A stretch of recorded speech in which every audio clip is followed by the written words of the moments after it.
என்ன என்ன இது வரைக்கும் நம்ம வந்து 17 சாப்டர் இது வரைக்கும் பார்த்துருக்கோம். என்ன பார்த்துருக்கோம் அப்படின்னு யாராவது சொல்ல முடியுமா?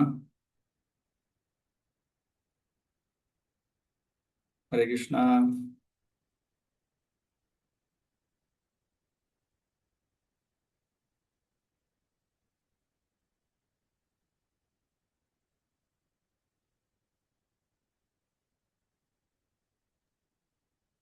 ஹரே ஹரே கிருஷ்ணா பிரபு. ஹரே கிருஷ்ணா. 6 அத்தியாயம் வரைக்கும் பார்த்துருக்கு பிரபு. ம். ஓகே. சரி. அதுலதான் அந்த ஸ்லோகம் வந்து முக்கியமான ஸ்லோகம் அப்படின்னு சொன்னீங்க. ம். ஆஹ் நிறைய அந்த நம்ம எந்த அளவுக்கு ஆன்மீகத்துல முன்னேற்றம் அடைஞ்சுக்கிறோம்னு நம்மளே அப்பப்ப செக் பண்ணி பார்த்துக்கணும்னு சொன்னீங்க. ம். அப்புறமா வந்து அந்த அசுர குணத்தை பத்தி வந்து நிறைய சொன்னீங்க பிரபு. அந்த அசுர குணம் எல்லாம் எப்படி எப்படி இருக்கு, அதனுடைய குவாலிட்டி, சத்வ குணம் எல்லாம் எப்படி எப்படி அப்படின்னு. அது வந்து அது வந்து போன ஆஹ் சாப்டர்ல ஆஹ் இந்த சாப்டர்ல 14வது அத்தியாயத்துல நம்பிக்கையின் பிரிவுகள் அப்படி அத்தியாயத்துல என்ன பார்த்தோம்? ந- நம்பிக்கையின் பிரிவுகள்லயே அதனுடைய இது அப்படியே தொடர்ந்து வந்தது பிரபு. ம். ஓகே. அப்புறமா அந்த ஓகே. காமத்தை பத்தி சொன்னீங்க. இந்த காமம்னா எல்லா இதுவுமே காமம்தான் அப்படின்னு சொன்னீங்க. எது மேல ஆசைப்பட்டாலும் அது வந்து காமமா மாறும் அப்படின்னு ம். சொன்னீங்க. ஓகே. அப்புறமா வந்து சாஸ்திரத்தை வந்து பின்பற்றணும். ம். ஓகே.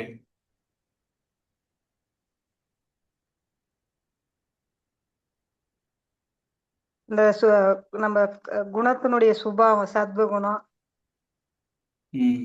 ரஜோ குணம், தமோ குணம், அந்த ஆத்மாவினுடைய ஆத்மாவினுடைய ஆத்மாவை பத்தி சொன்னீங்க பிரபு நிறைய. ம். ஓகே. அப்புறமா குரு குரு குருவினிடம் வந்து சரணடையணும்.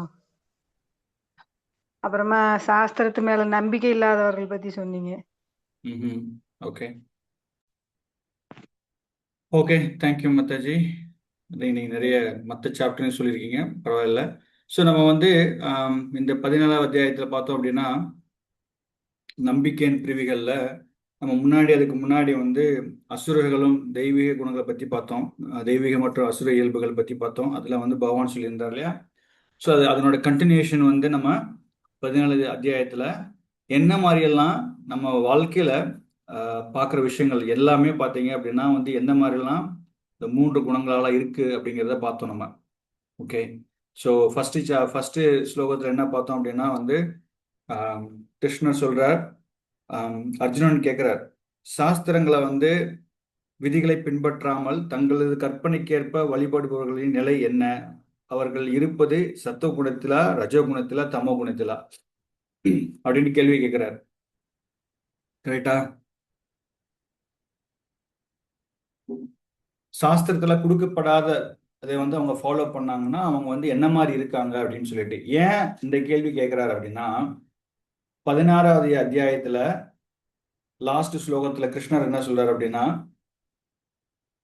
தஸ்மாத் சாஸ்திரம் பிரமாணம் தே. என்ன சொல்றாருன்னா, எனது கடமை என்றும் எது கடமை என்றும் எது கடமை அல்ல என்றும் சாஸ்திரங்களின் விதிகளால் ஒருவன் புரிந்து கொள்ள வேண்டும். படிப்படியாக ஏற்றம் பெறுவதற்கு சட்டத்திட்டங்களை அறிந்து அறிந்து அவன் செயல்பட வேண்டும்.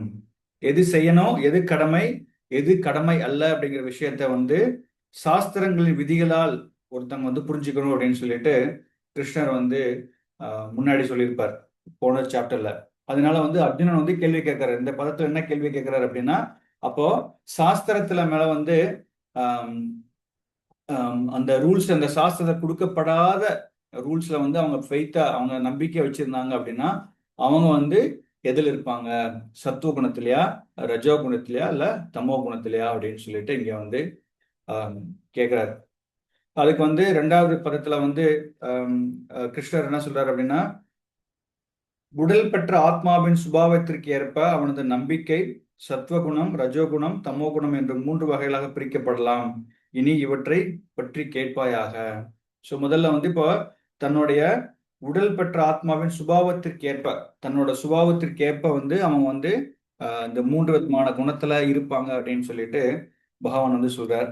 ஸோ ஃபர்தரா வந்து 3வது ஸ்லோகத்துல என்ன சொல்றாரு அப்படின்னா, பல்வேறு இயற்கை குணங்களுக்கு கீழான இருப்பிற்கு ஏற்ப ஒருவன் குறிப்பிட்ட நம்பிக்கை விருத்தி செய்கிறான். உயிர்வாழி அவனுடைய குணங்களுக்கு ஏற்பவே ஒரு குறிப்பிட்ட நம்பிக்கை உடையவனாக கூறப்படுகிறான். ஸோ நமக்கு என்ன எந்த விதமான குணத்துல இருக்குமோ அதிலே இருக்கான் அப்படின்னு சொல்லி பகவான் சொன்னார். அதுக்கப்புறம் ஃபர்தரா பார்த்தோம்னா, சத்துவ குணத்தில் இருக்கும் மனிதர்கள் தேவர்களை வழிபடுகின்றனர். ஸோ அதுல பார்த்தோம் அப்படின்னா என்னென்ன விஷயங்களுக்குள்ள சொல்லப்பட்டிருக்கு அப்படின்னா, மொத்தம் வந்து இந்த 7 விஷயங்கள் பார்க்க போறோம் நம்ம, ரைட்டா? நம்பிக்கை, என்ன நம்பிக்கை அப்படின்னா, இப்ப நம்ம பார்த்தோம் இல்லையா, சத்துவகுணம், ரஜோகுணம், அந்த தமோகுணம், அந்த நம்பிக்கைகள். அப்ப அந்த வழிபாடு பார்த்தோம் அப்படின்னா வந்து யார் ஒருத்தங்க வந்து என்ன மாதிரி எல்லாம் வழிபாடுகள் செய்வாங்க அப்படின்னு சொல்லிட்டு இங்க வந்து சொல்லப்பட்டிருக்கு. என்ன சொல்றாருன்னா, சத்துவகுணத்தில் இருக்கும் மனிதர்கள் தேவர்களை வழிபடுகின்றனர், ரஜோகுணத்தில் இருப்பவர்கள் அசுரர்களை வழிபடுகின்றனர் பார்த்தோம், தமோ குணத்தில் இருப்பவர்களோ பேய்களையும் பூதங்களையும் வழிபடுகின்றனர் அப்படின்னு சொல்லிட்டு கிருஷ்ணர் வந்து 4வது பதத்துல வந்து சொல்லியிருக்கார். ஓகே, அது பார்த்தோம் நம்ம. அதுக்கப்புறம் வந்து ஃபர்தரா பார்த்தோம் அப்படின்னா, இங்க பார்த்தோம் அப்படின்னா வந்து எப்படிலாம் மனிதர்கள் வந்து வழிபடுவாங்க அப்படின்னு சொல்லி பார்த்தோம். அதுல வந்து ஃபர்தரா கிருஷ்ணர் என்ன சொல்றாரு அப்படின்னா, நாம இதை ஃபர்தரா வந்து 5வது ஸ்லோகத்துல என்ன சொல்றாரு அப்படின்னா, 5:6 என்ன சொல்றாரு அப்படின்னா, இந்த மாதிரி வந்து காமம் மற்றும் பட்டுதலின் பலவந்தத்தால் சாஸ்திரங்களில் பரிந்துரைக்கப்படாத கடுமையான தவங்களை தற்பெருமையுடனும் அகங்காரத்துடன் செய்பவர்கள் உடலின் ஜட மூலக்கூறுகளை துன்புறுத்துவது மட்டுமின்றி உள்ளே உறைந்துள்ள பரமாத்மாவை துன்புறுத்துகின்றனர். அத்தகைய முட்டாள்கள் அசுரர்களாக அறியப்படுகின்றனர். ஸோ அது வந்து பாத்தீங்க அப்படின்னா, இந்த நம்மளுடைய இந்த 3 சகோதரர் இருக்காங்களே, கம்சா, இவங்கெல்லாம் பத்தி சொல்றாரு. இப்ப அவங்க என்ன பண்றாங்க அப்படின்னா, காமம் மற்றும் பற்றுதல் பலவந்தத்தால் சாஸ்திரங்களில் பரிந்துரைக்கப்படாத கடுமையான தவங்களை தற்பெருமையுடன் அகங்காரத்துடன் செய்வார்கள். நமக்கெல்லாம் தெரியும் எப்படி வந்து ராவணன் வந்து என்ன மாதிரிலாம் பண்ணான், என்ன மாதிரிலாம் வந்து பௌதிகமான விஷயங்கள்ல எந்த மாதிரிலாம் அவர் ஆசைப்பட்டுட்டு இருந்தார் அப்படின்னு சொல்லிட்டு, புலனுணர்ச்சிக்காக என்ன மாதிரிலாம் பண்ணான்.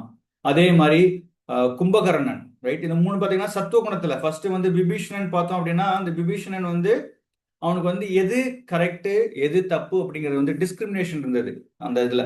ஓகேவா? என்ன இது கரெக்டா தப்பா அப்படின்னு சொல்லிட்டு, அதனால வந்து தெரிஞ்சனால அவர் என்ன பண்ணிட்டார் அப்படின்னா, அவர் வந்து இந்த சரீரத்திலோட அட்டாச்மெண்ட்டை வந்து அவர் வந்து விட்டுட்டார். ஃபேமிலியோட இருக்கிற அந்த குடும்ப பந்தத்தை வந்து அவர் வந்து அட்டாச்மெண்ட்டை வந்து விட்டுட்டார். அது என்ன பண்ணார் அவருன்னா, பகவான்கிட்ட சரணாகதி அடைஞ்சு, ராமர்கிட்ட சரணாகதி அடைஞ்சு அவர் வந்து பகவானோட நாமத்தை சான் பண்ணிட்டு இருந்தார். இது வந்து சத்துவகுணம். ரஜோகுணம் பார்த்தோம் அப்படின்னா, ராவணன் பார்த்தோம் அப்படின்னா என்ன பண்ணார், அவர் வந்து பயங்கரமான வந்து ஒரு பௌதிகமான விஷயங்கள்ல வந்து பயங்கர ஆக்ரோஷமா இருந்து, ஏதாவது வந்து தன்னுடைய தான் திருப்தி அடையணும் அப்படிங்கிறதுக்காக நிறைய விஷயங்கள் பண்ணணும்னு ஆசைப்பட்டார். நிறைய சென்ஸ் கிராட்டிபிகேஷன், நமக்கு என்னெல்லாம் பண்ணார்லாம் தெரியும். ஸோ அதே மாதிரி கும்பகர்ணன் பார்த்தோம் அப்படின்னா வந்து நிறைய மனிதர்கள்லாம் வந்து சாப்பிட்றது, 6 மாசம் தூங்குவார், நிறைய சாப்பிடுவாரு, 6 மாசம் தூங்குவாரு, அதுக்கப்புறம் 6 மாசம் முடிச்சிருப்பார். அந்த மாதிரி தமோ குணம். இந்த மாதிரி இந்த 3 விதமான குணத்தை எக்ஸ்பிளைன் பண்ணிட்டு, அப்போ காமம் மற்றும் பற்றுதலின் காரண பலவந்தத்தால் சாஸ்திரங்களில் பரிந்துரைக்கப்படாத கடுமையான தவங்களை தற்பெருமையுடன் அகங்காரத்துடன் செயல்படுவார்கள். இவங்க எல்லாமே வந்து என்ன மாதிரி பண்றாங்கன்னா, சாஸ்திரங்களே கொடுக்கப்படாத விஷயங்களை தன்னுடைய காம இச்சைக்காகவும் அகங்காரத்தினாலும் பண்றாங்க அப்படின்னு சொல்லிட்டு ஃபர்தரா 5:6 பார்த்தோம் நம்ம. சோ 7வது ஸ்லோகம் இன்னைக்கு பார்க்கணும் இல்லையா?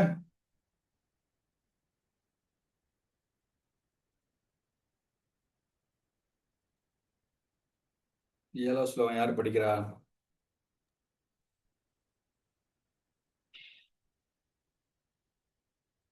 மங்கள் நிதாய் பிரபு.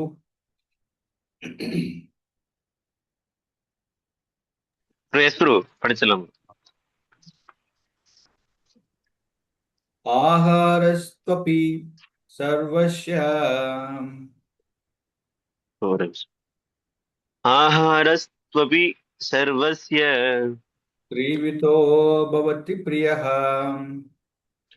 त्रिविधो भवति प्रियः यज्ञस्तपस्तथा दानम् यज्ञस्तपस्तथा दानं तेषां भेदम् इमं शृणु தேஷாம் வேதம் இமம் ஸ்ருணு. ஒரு மொழிபெயர்ப்பு. ஒவ்வொருவர் விரும்பும் உணவிலும் கூட ஜடையர்க்கின் குணங்களுக்கு ஏற்ப 3 வகை உண்டு. இது யாகங்கள், தவங்கள் மற்றும் தானத்திற்கும் பொருந்தும். இவற்றிற்கு இடையிலான வேறுபாடுகளை தற்போது கேள். பொருளுரையும் படிக்கிட்டீங்களா? படிக்கிறோம். பொருளுரை. ஜட இயற்கை குணங்களின் பல்வேறு நிலைகளுக்கு ஏற்ப உண்ணுதல், யாகங்களை செய்தல், தவங்கள் மற்றும் தானங்களில் வேறுபாடுகள் உள்ளன.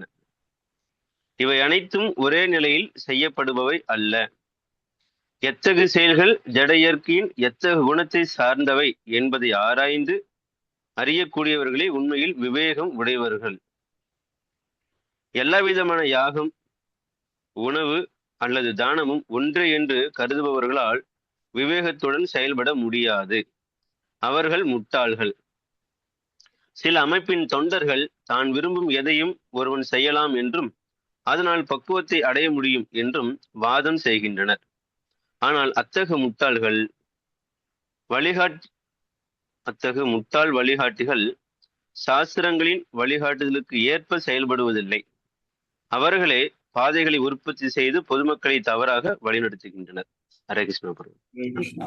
சோ இந்த பதத்துல பார்த்தோம் அப்படின்னா, ஒவ்வொருவர் விரும்பும் உணவிலும் கூட நம்ம முன்னாடி பார்த்தோம் இல்லையா? இங்க என்ன பார்த்தோம்? நம்பிக்கை, வழிபாடு பார்த்தோம். அந்த வழிபாட்டிலேயே வழிபாடு, உணவு, யாகம் பாத்தீங்கன்னா ஜட இயற்கையின் முக்குணங்களுக்கு ஏற்ப 3 வகை உண்டு சாப்பாட்டுல. இது யாகங்கள் அப்புறம் தவங்கள் எல்லாமே மற்றும் தானத்திற்கு பொருந்தும். அவற்றுக்கு இடையிலான வேறுபாடுகள் தற்போது கேள் அப்படிங்கிறாரு. எல்லா விதமான விஷயத்திலுமே நம்ம சாப்பிட்ற ஆகாரத்திலையுமே யாகம் பண்றதுலயோ இல்ல தானம் பண்றதுலயோ எல்லாத்துலயுமே அந்த 3 விதமான இந்த குணங்கள் இருக்கு அப்படின்னு சொல்லிட்டு இங்க சொல்றாரு. அப்போ இதுல பார்த்தோம் அப்படின்னா இப்ப சாப்பாட உணவு வகைகளை பத்தி பகவான் எக்ஸ்பிளைன் பண்றாரு இங்க. ஓகேவா?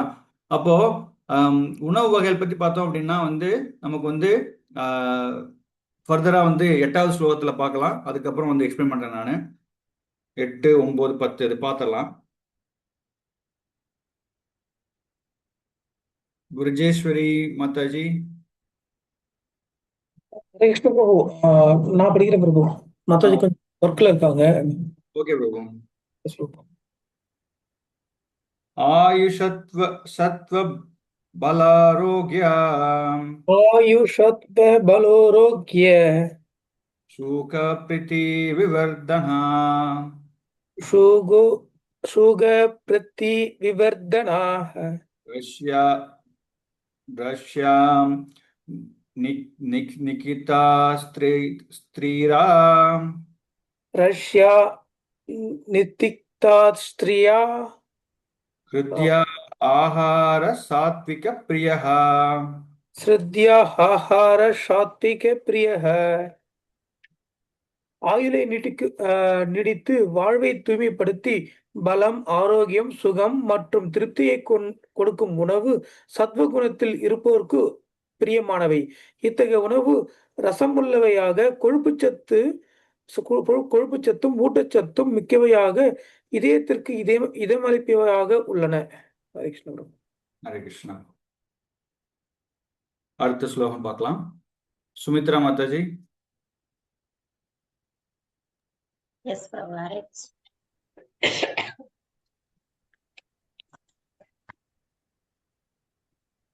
Hare Krishna. Hare Krishna. Katvam lavanat yushna. Katvam lavanat yushna. Ishna rushavitahinaha. Dikshna rushavitahinaha. ஆஹார ரஜஸ்சேஷ்டா ஆகார ராஜஸ்ரேஷ்டா துக்கஷோ காமய பிரதா. துகஷோ காமய பிரதா.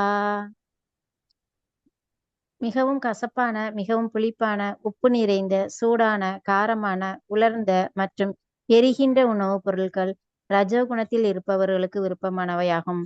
இத்தகு உணவு துன்பம், சோகம் மற்றும் நோயை உண்டாக்குகிறது. ஹரே கிருஷ்ணா. ஹரே கிருஷ்ணா. அடுத்து பத்மா மாதாஜி.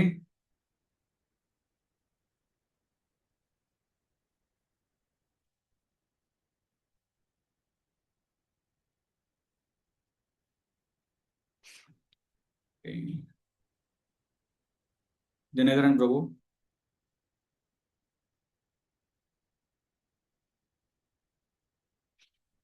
ஹரே கிருஷ்ணா. தினகரன் பிரபு.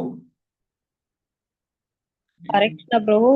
பத்மா பிரபா நான் படிக்கவா பிரபு இல்ல பத்மா வந்துட்டீங்களா நீங்க? அதான் பத்மா பத்மா தானே? பத்மா பிரபா பிரபு. ஹரே கிருஷ்ணா ப்ரோ, லைன்ல தான் இருக்கு ப்ரோ. சரி, ஓகே பிரபு. அடுத்த ஸ்லோகம் படிக்க நீங்க. சரி. யதாயாமம் கதரசம் யதாயாமம் கதாரசம் ஊதி பரியுசிதம் சயத். பூதி பர்யுஷிதம் ச சயத். பர்யுஷிதம் சயத். உத்திஷ்டம் அபி சாமேத்யம் உச்சிஷ்டம் அபி சாமேத்யம் போஜனம் தாமச பிரியம். போஜனம் தாமச பிரியம்.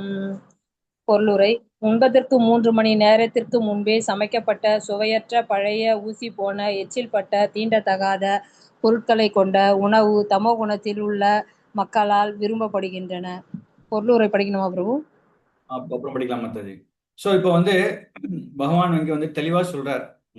நம்ம நம்ம தெய்வீக, அதாவது வழிபாட்டிலையுமே நம்ம பார்த்த முன்னாடி எதெல்லாம் வந்து தெய்வ அசுர தமோ குணத்தில் இருக்கவங்க எப்படி இருப்பாங்க, ரஜோ குணத்தில் எப்படி இருப்பாங்கன்னு பார்த்தோம் நம்ம, ரைட்? ஆனா அதுலயே வந்து சிறந்த வழிபாடுன்னு பார்த்தோம் அப்படின்னா வந்து நமக்கு வந்து கிருஷ்ணருக்கு வந்து பக்தி பண்றது, பகவானுடைய நாமத்தை சான் பண்றது, இதுதான் வந்து சிறந்த வழிபாடுன்னு பார்த்தோம். இப்போ இதனை வந்து இப்போ ஆகாரத்துல வந்து சொல்றார்.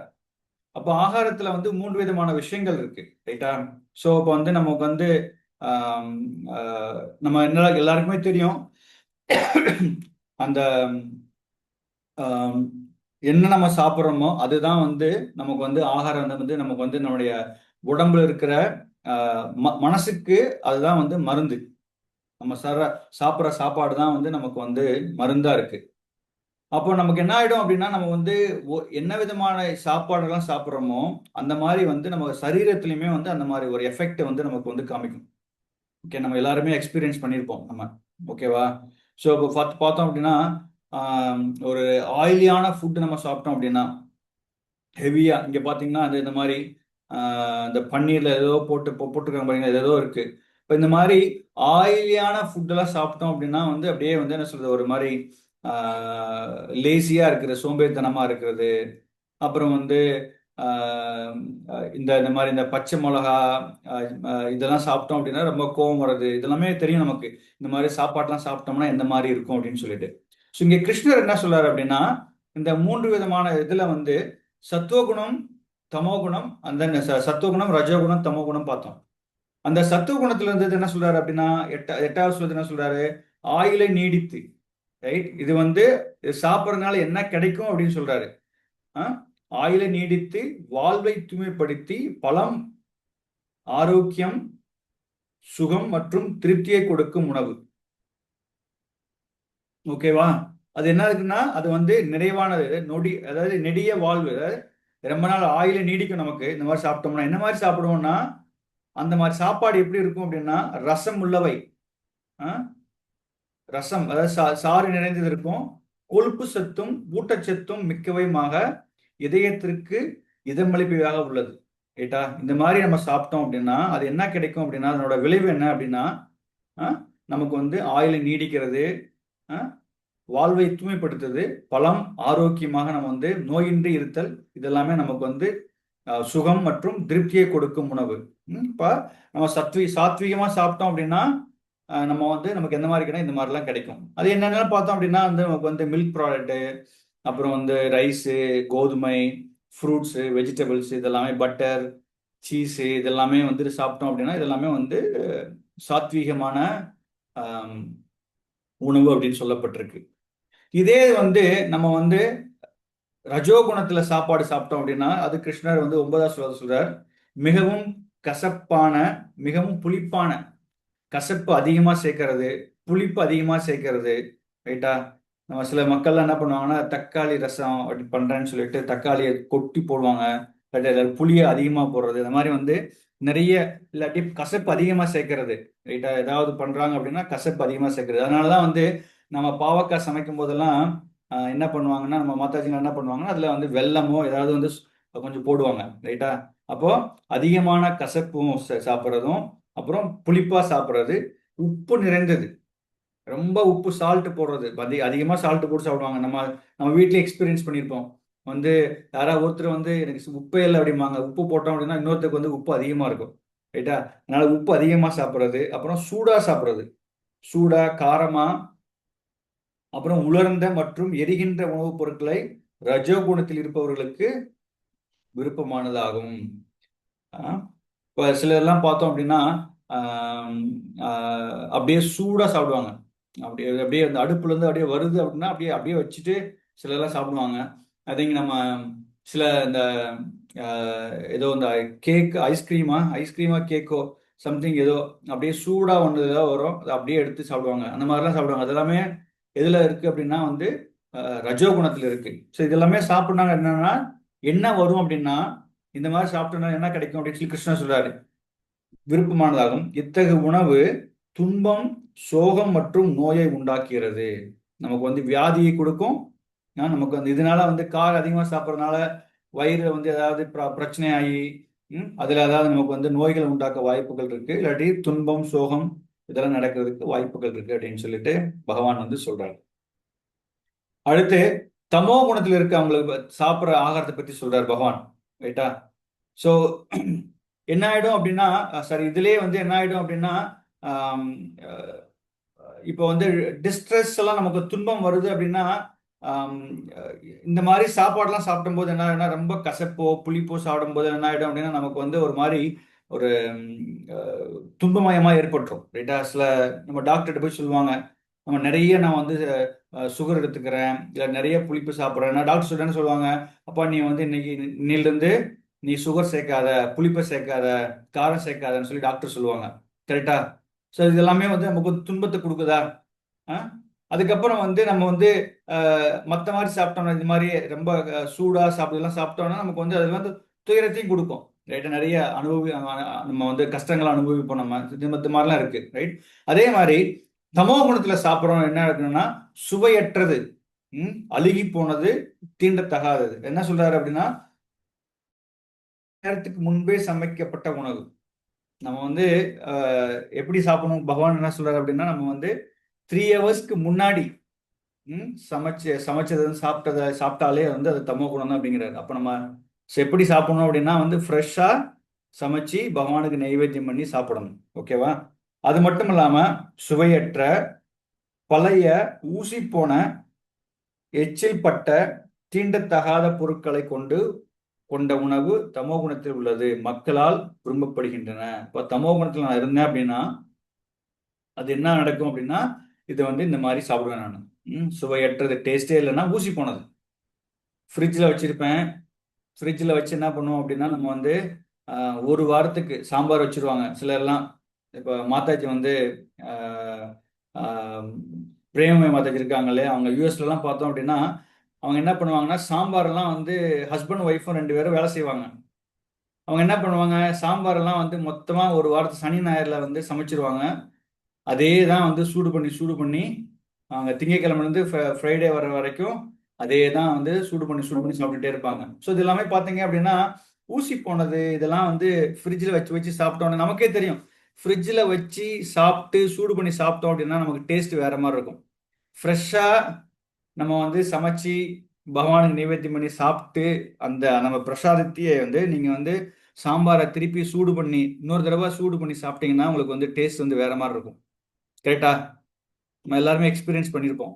ஸோ அதனால வந்து இந்த மாதிரிலாம் நம்ம சாப்பிட்டோம் அப்படின்னா அது வந்து எல்லாமே வந்து ஒரு அறியாமை குணம் தமோ குணத்தில் இருக்கும் அப்படின்னு சொல்லிட்டு, இதனால என்ன கிடைக்கும் அப்படின்னு பார்த்தோம் அப்படின்னா ஃபர்தரா வந்து பிரபுபா சொல்ல படிக்கலாம் நம்ம. பட் தொற்று நோய் தொற்று வரும். அப்புறம் வந்து நோய்கள் வரும், இளமையில் மரணம். இந்த மாதிரிலாம் நம்ம சாப்பிட்டோம்னா, இது மாதிரி ஊசி போன சாப்பாடுலாம் சாப்பிட்டு இருந்தோம் அப்படின்னா நமக்கு வந்து உடல் நோய் ஏற்பட்டு நம்ம வந்து இளமையிலே மரணம் ஏற்பட்டுரும் அப்படின்னு சொல்லிட்டு இங்க வந்து கிருஷ்ணர் சொல்றார்.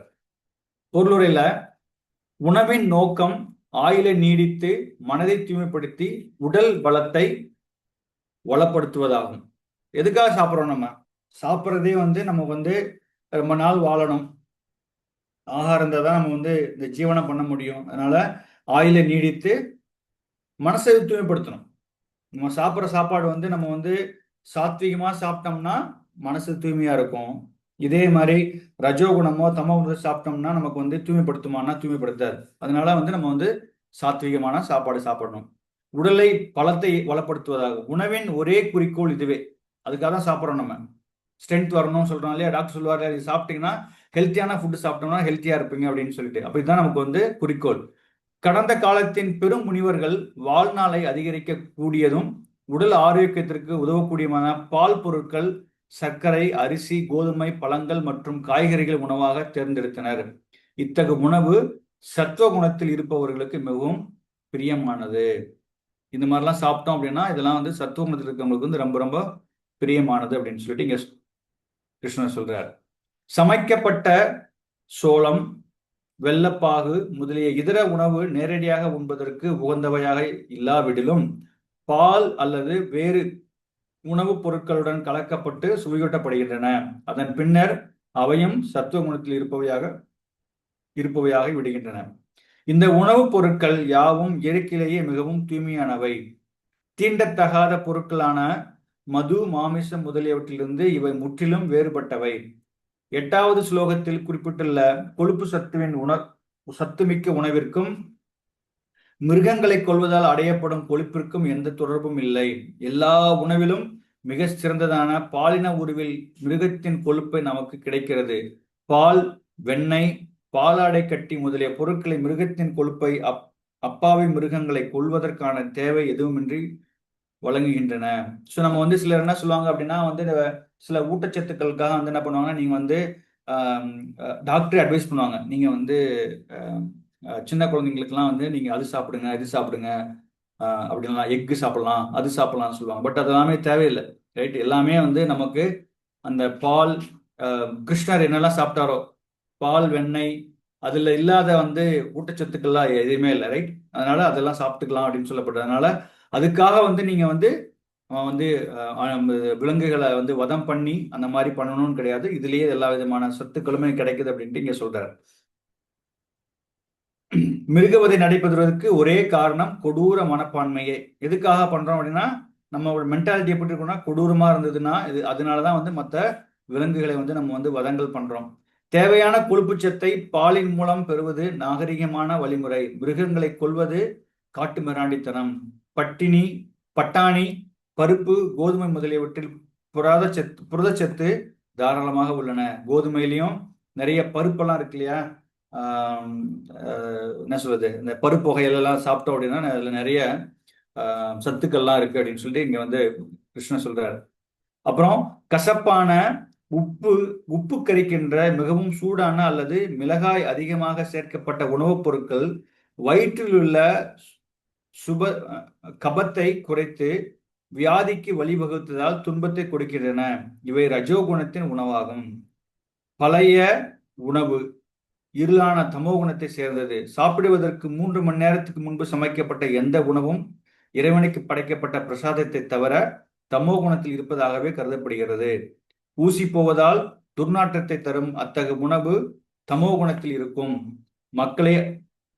மக்களை அடிக்கடி கவர்கின்றன. அதனால் சத்துவ குணத்தில் இருப்பவர்கள் வெறியூட்டப்படுகின்றன. எச்சில் பட்ட உணவு முழுமுதற் கடவுளுக்கு முதலில் படைக்கப்பட்டவையாக இருந்தால் அல்லது சாதுக்கள், குறிப்பாக ஆன்மீக குருவினால் உண்ணப்பட்டதாக இருந்தால் மட்டுமே ஏற்றுக்கொள்ளப்பட வேண்டும். இல்லாவிடில் எச்சில் பட்ட உணவு தமோ குணத்தை சேர்ந்ததாக கருதப்படுகிறது. சில சில நேரத்துல வந்து நம்ம வந்து பகவானுக்கு நைவேத்தியம் பண்ணி, குரு மகாராஜ்க்கு சாதுக்கள் வந்து அவங்க சாப்பிட்டது சாப்பிடலாம் நம்ம வீட்டுல. இல்லாட்டி அது வந்து மத்தவங்க சாப்பிட்டோம்னா அது வந்து அந்த மாதிரி எச்சில் சாப்பிடுறது வந்து அது வந்து தமோ குணத்துல இருக்கு அப்படிங்கிற விஷயத்த இங்க வந்து கிருஷ்ணர் தெளிவா சொல்றாரு. அது என்ன பண்ணும் அப்படின்னா, என்ன பண்ண அது எதுக்காக சொல்றாங்கன்னா, அது தொற்று நோய்களை அதிகப்படுத்துகிறது. அத்தகைய உணவு இருண்ட குணத்தில் இருப்பவர்களுக்கு மிகவும் சுவையானதாக இருந்தாலும் சத்துவ குணத்தில் இருப்பவர்கள் அதனை விரும்புவதில்லை, தொடுவது கூட இல்லை. பரமபுருஷ பகவானுக்கு படைக்கப்பட்ட பிரசாதமே மிகச்சிறந்த உணவாகும். காய்கறிகள், மாவு மற்றும் பாலினால் தயாரிக்கப்பட்ட உணவுப் பொருட்கள் பக்தியுடன் படைக்கப்படும் போது அவற்றை தாம் ஏற்றுக்கொள்வதாக பரமபுருஷ பகவான் பகவத்கீதையில் கூறுகிறார். பத்திரம் புஷ்பம் பலம் தோயம். பரமபுருஷ பகவானால் ஏற்றுக்கொள்ளப்படும் பொருட்களில் பக்தியும் அன்புமே தலை சிறந்தவை என்பது உண்மையே. இருப்பினும் பிரசாதமானது ஒரு குறிப்பிட்ட விதத்தில் தயாரிக்கப்பட வேண்டும் என்று குறிப்பிடப்பட்டுள்ளது. சாஸ்திர விதிகளின்படி தயாரிக்கப்பட்ட பரமபுருஷ பகவானுக்கு படைக்கப்பட்ட பிரசாத உணவு நீண்ட நெடுங்காலத்திற்கு முன்பு தயாரிக்கப்பட்டிருந்தாலும் கூட கொள்ளத்தக்கதாகும். ஏனெனில் அது தெய்வீகமானதாகும். எனவே உணவை களங்கமற்றதாக சாப்பிடத்தக்கதாக மற்றும் எல்லாருக்கும் சுவையானதாக மாற்ற ஒருவன் அதனை பரமபுருஷ பகவானுக்கு நைவேத்தியம் செய்தல் அவசியம். சோ அப்ப நமக்கு வந்து தெளிவா பகவான் சொல்லிட்டார் என்ன மாதிரி எல்லாம் வந்து நம்ம வந்து ஆகாரத்தை எடுத்துக்கணும் அப்படின்னு சொல்லிட்டு. சோ நம்ம சத்துவ குணத்தில் இருந்தா கூட அதை வந்து பகவானுக்கு நைவேத்தியம் பண்ணாம சாப்பிட்டோம் அப்படின்னா நமக்கு வந்து அது வந்து நல்லதில்லை. அதனால பகவானுக்கு நைவேத்தியம் பண்ணி அதை வந்து சாப்பிடணும் அப்படின்னு சொல்லிட்டு இங்க வந்து கிருஷ்ணர் வந்து சொல்றாரு. இது வந்து நமக்கு 3 விதமான ஆகாரத்துல 3 விதமான குணங்கள். அதனால சாப்பிட்றதுனால என்னென்ன விஷயங்கள் நடக்குது அப்படின்னு சொல்லிட்டு, விளைவுகள் என்னென்ன நடக்குது அப்படின்னு சொல்லிட்டு கிருஷ்ணர் இங்கே கொடுத்திருக்கார். அடுத்து 11வது ஸ்லோகம் பார்க்கலாம்.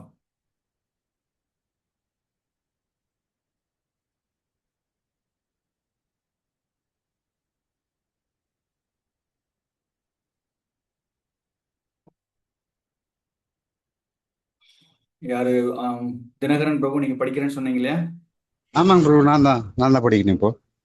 ப்ரோ இது சர்வீஸ்ல இருக்கனால கொஞ்சம் ஷேர் பண்றீங்களா? ஓ, ஷேர் பண்ணலாம். ம்.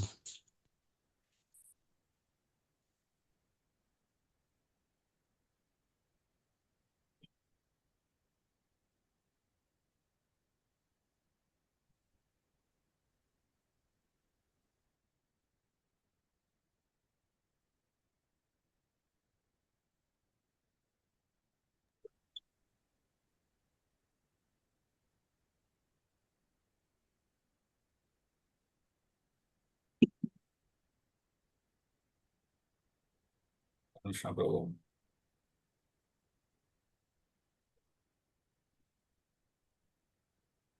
தமிழ்ல வருதான்னு தெரியல, பட் பாக்குறேன் நான். ம்.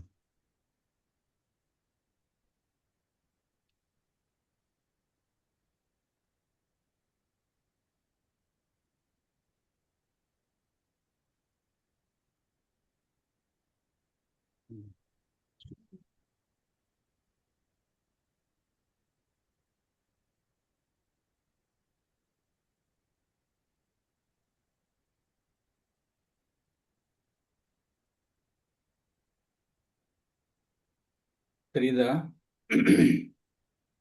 லோட் ஆயிட்டு இருக்கு. இங்கிலீஷ் தான் இருக்கு நினைக்கிறேன் அது. பரவாயில்லைங்க ப்ரோ. Okay bro.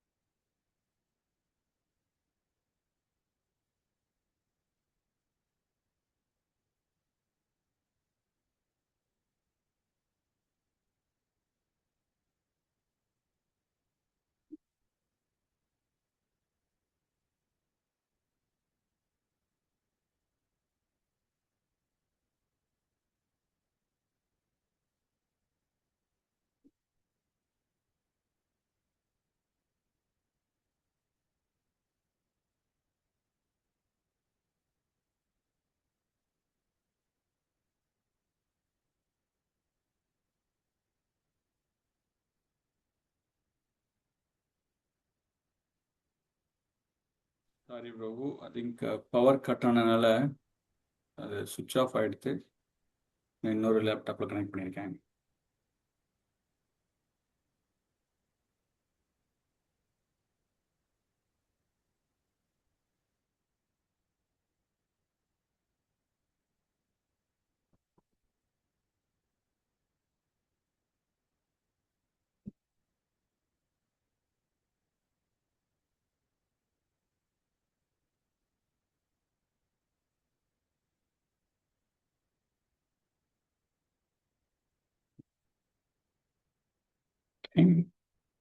தெரியுதுல பிரபு? லோட் ஆயிட்டு இருக்கு. வருது.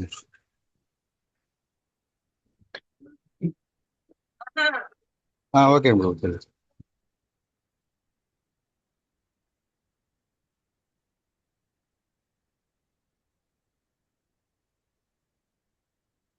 अपला कांक्षिबि यज्ञो அப்பலா காஞ்சே யஜ்ஞோ विधिदिष्टोया विधिदिष्टोया युज्यते விதி திஷ்டோயா திஷ்டதே यस्तव्यम् एवेति मनः எஸ் வைத்தியம் ஏவேத் மனஹ समादया सात्विकी. சமாதானிய சாத்விக். டிரான்ஸ்லேஷன்: சாஸ்திர கொஞ்சம் விதிகளின்படி கடமையை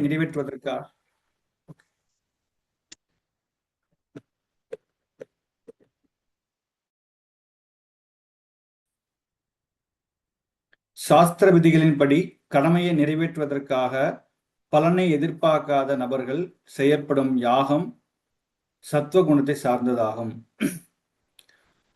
மனதில் ஏதேனும் ஒரு நோக்கத்துடன் யாகம் செய்வது பொதுவான தன்மையாகும். ஆனால் அத்தகைய ஆசைகள் எதுவுமின்றி யாகம் செய்யப்பட வேண்டும் என்று இங்கு கூறப்பட்டுள்ளது.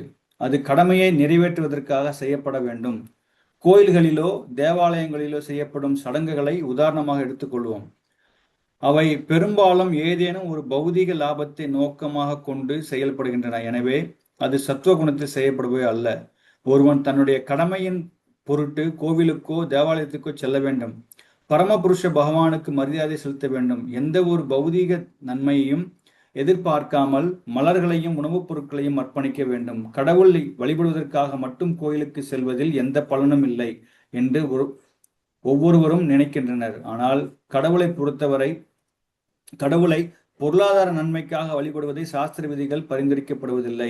விக்கிரகத்திற்கு மரியாதை செலுத்துவதற்காக மட்டுமே அங்கு செல்ல வேண்டும். இது அவனை சத்துவகுணத்தில் வைக்கும். சாஸ்திர விதிகளுக்கு கீழ்ப்படிவதும் பரமபுருஷ பகவானிடம் மரியாதை செலுத்துவதும் ஒவ்வொரு நாகரிக மனிதனின் கடமையாகும். ஸோ இங்க அடுத்து என்ன சொல்றாரு அப்படின்னா, யாகங்களை பற்றி சொல்றார். நம்ம இப்போ 3 விதமான அந்த சத்வ ரஜஸ் தமஸ் அதை பற்றி நம்ம ஆகாரத்தை பற்றி நம்ம பார்த்தோம். ஸோ இங்கே அடுத்து என்ன சொல்றாரு அப்படின்னா 3 விதமான யாகங்களை பற்றி சொல்றார். அந்த 3 விதமான யாகங்கள் பார்த்தோம் அப்படின்னா என்ன சொல்றாரு அப்படின்னா, சாஸ்திர விதிகளின்படி கடமையை நிறைவேற்றுவதற்காக பலனை எதிர்பார்க்காத நபர்கள் செய்யப்படும் யாகம் சத்துவகுணத்தை சார்ந்ததாகும். எதுவுமே பலனை எதிர்பார்க்காம அந்த மாதிரி செய்யற யாகங்கள் சத்துவகுணத்துல செய்யப்படும் யாகம் அப்படின்னு சொல்லிட்டு பகவான் இங்க சொல்றார். மனதில் ஏதேனும் ஒரு நோக்கத்துடன் நமக்கு மைண்ட்ல நமக்கு ஏதாவது ஒரு எதிர்பார்த்து நம்ம போய் நம்ம யாகங்கள் செஞ்சோம் அப்படின்னா அது இங்க என்ன சொல்றாரு அப்படின்னா, மனதில் ஏதேனும் ஒரு நோக்கத்துடன் யாகம் செய்வது பொதுவான தன்மையாகும். ஆனால் அத்தகைய ஆசைகள் ஏதுமின்றி யாகம் செய்யப்பட வேண்டும். எந்த விதமான ஆசைகளுமே இல்லாம நம்ம யாகங்கள் செய்யணும் அப்படின்னு சொல்லிட்டு பகவான் நீங்க சொல்றார். ரைட்டா? அது கடமையை நிறைவேற்றுவதற்காக செய்யப்பட வேண்டும். கோயிலிலோ தேவாலயங்களிலோ செய்யப்படும் சடங்குகளை உதாரணமாக எடுத்துக்கொள்வோம். அவை பெரும்பாலும் ஏதேனும் ஒரு பௌதீக லாபத்தை நோக்கமாக கொண்டு செய்யப்படுகின்றன. எனவே அது சத்துவகுணத்தில் செய்யப்படுவது அல்ல.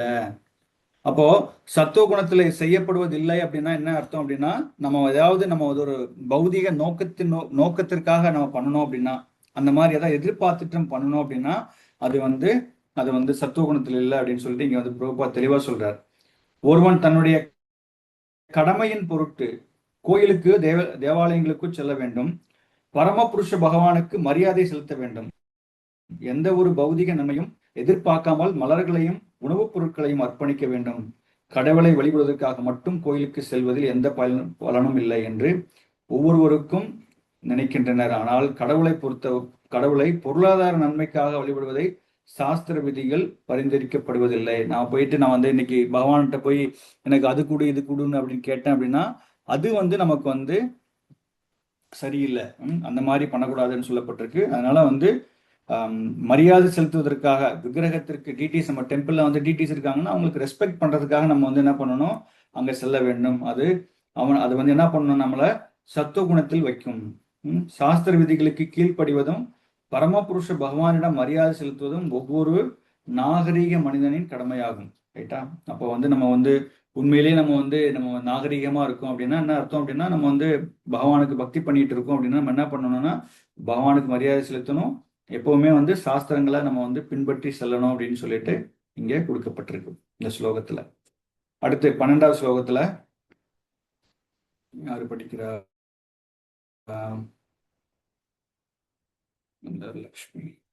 லக்ஷ்மி மாதாஜி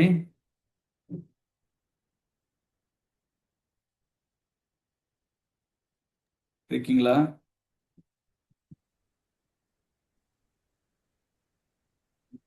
ஹரே கிருஷ்ணா பிரபு. ஹரே கிருஷ்ணா பிரபு. நான் சதானந்தி இருக்க மாதாஜி. பிரபு, ஆனா சத்தமா இருக்கு பிரபு.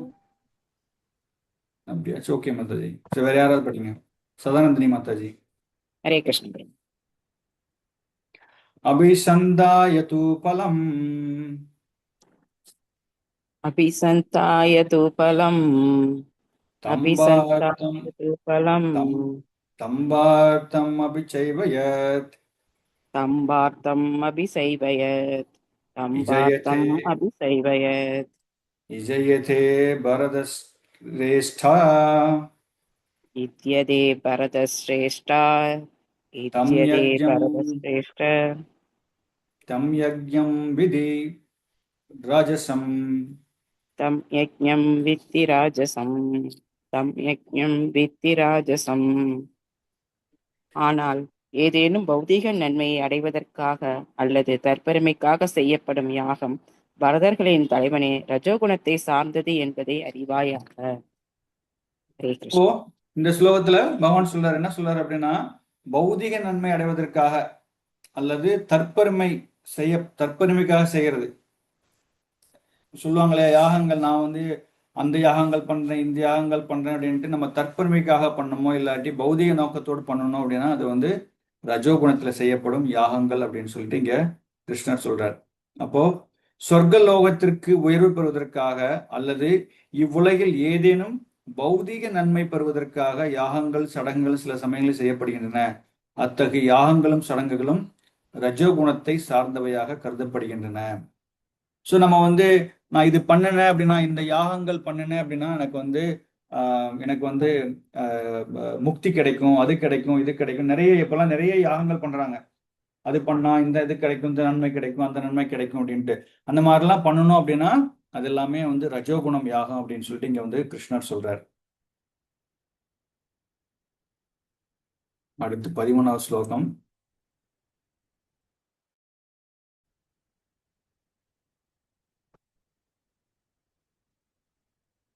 பிரேமை மாதாஜி. ஹரே கிருஷ்ணா பிரபு.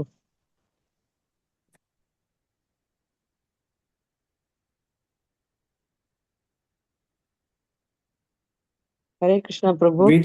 விதிஹீனம் அஸ்ருஷ்டானம் விதிஹீனம் அஸ்ருஷ்டானம் மந்திரஹீனம் அதர்ஷினம் மந்திரஹீனம் அதக்ஷிணம் ஸ்ரத்தா விரகிதம் யஜ்ஞம் ஸ்ரத்தா விரஹிதம் யஜ்ஞம் தாமசம் பரி பரிச்சதே. தாமசம் பரிசசத்தே. சாஸ்திர விதிகளை மதிக்காமல், பிரசாத விநியோகமின்றி, வேத மந்திரங்களின் உச்சாடனமின்றி, புரோகிதர்களுக்கான தட்சணையின்றி, நம்பிக்கையுமின்றி செய்யப்படும் யாகம் தமோ குணத்தை சார்ந்ததாக கருதப்படுகிறது. ஹரே கிருஷ்ணா பிரபு. ஹரே கிருஷ்ணா. ஸோ அடுத்து தமோ குணத்தை செய்யப்படும் யாகங்கள் பார்த்தோம் அப்படின்னா வந்து சாஸ்திர விதிகளை மதிக்காமல் ஒரு யஜ்யங்கள் பண்றோம் அப்படின்னா இத்தனை செங்கல் வச்சு இந்த மாதிரிலாம் பண்ணணும் அப்படின்ட்டு இருக்கு. நம்ம வந்து இப்போ நம்ம பார்த்துருப்போம், நம்ம நரசிம்ம ஹோமம் பண்றோமோ இல்லை ஏதாவது பண்றோம் அப்படின்னா நம்ம வந்து பார்த்துருப்போம் என்ன மாதிரிலாம் வந்து நமக்கு வந்து ஆகம விதி பிரகாரம் நமக்கு என்னெல்லாம் கொடுக்கப்பட்டிருக்கோ அது பிரகாரம் வந்து நமக்கு வந்து சாஸ்திர விதிகளை ஃபாலோ பண்ணி ப்ளஸ் பிரசாத விநியோகமின்றி ஒரு யஜ்யங்கள் பண்றோம் அப்படின்னா நம்ம என்ன பண்ணணும்னா நம்ம வந்து வர்ற மக்களுக்கு வந்து பிரசாதம் வந்து விநியோகம் பண்ணணும், பிரசாதம் தரணும், ரைட்? எதுவுமே இல்லாம வேத மந்திரங்களை உச்சாடனமின்றி எதுவுமே சொல்லாம, ரைட்? இந்த மாதிரிலாம் பண்ணணும் அப்படின்னா புரோகிதருக்கான தட்சணையின்றி நம்பிக்கையின்றி செய்யப்படும் யாகம் தமோ குணத்தை சார்ந்ததாக கருதப்படுகிறது. எதுவுமே இல்லை, சும்மா நான் வந்து ஒரு என்ன சொல்றது ஒரு யஜ்ய குண்டத்துல வந்து நான் பாட்டுக்கு வந்து எதுவுமே சொல்லாம வந்து நான் வந்து ஏதோ பண்ணிட்டு இருக்கேன் அப்படின்னா அந்த மாதிரி பண்ற யாகங்கள் வந்து தமோ குணத்துல இருக்குன்னு சொல்லி கிருஷ்ணா சொல்றாரு. இருள் நிறைந்த தமோ குணத்தில் உள்ள நம்பிக்கை உண்மையில் நம்பிக்கை அல்ல. சில சமயங்களில் பணம் சேர்ப்பதற்காக மக்கள் சில தேவர்களை வழிபடுகின்றனர். பின்னர் சாஸ்திர விதிகளை புறக்கணித்து அப்பணத்தை புலன்ப செயல்களுக்காக செலவிடுகின்றனர். ஓகே, அப்போ நம்ம பணம் சேர்க்கணும், எனக்கு பணம் வேணும் அப்படிங்கிறதுக்காக நான் யஜ்யங்கள் பண்றோம். ஆனா அந்த அதுல பெறப்படக்கூடிய பணத்தை வச்சு என்ன பண்றாங்க அப்படின்னா அவங்க வந்து ஒரு நல்ல வழியில ஈடுபடுத்தாம வந்து அவங்க வந்து புலன்பதற்காக ஈடுபடுத்துறாங்க. இத்தகு ஆடம்பர மத சடங்குகள் உண்மையானதாகவே ஏற்கப்படுவதில்லை. இவை எல்லாம் தமோ குணத்தில் இருப்பவை, அசுரத்தனமான மனநிலை உண்டாக்கும்.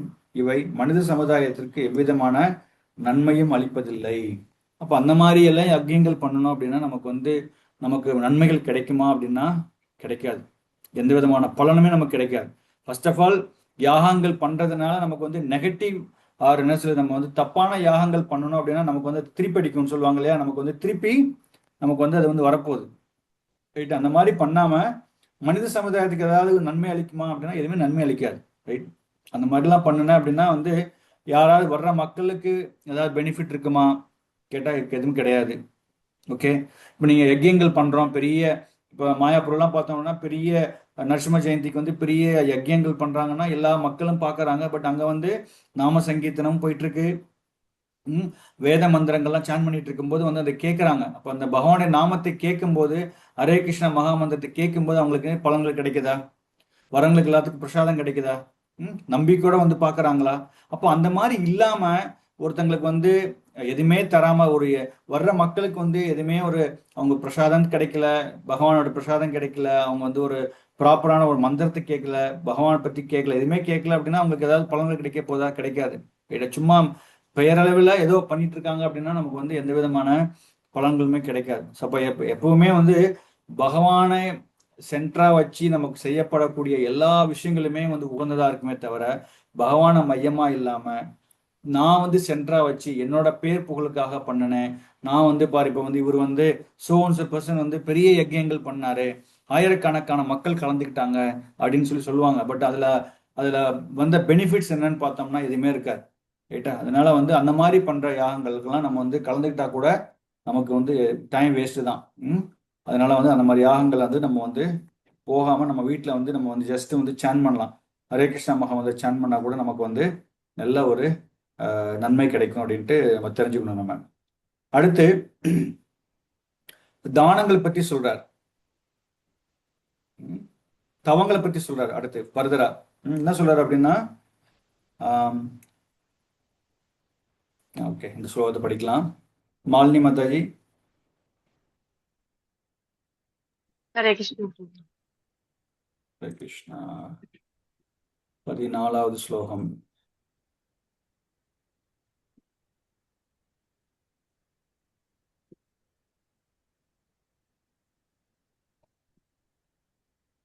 தேவதுஜ குரு பிரஜா देवद्विज गुरुब्रह्म्या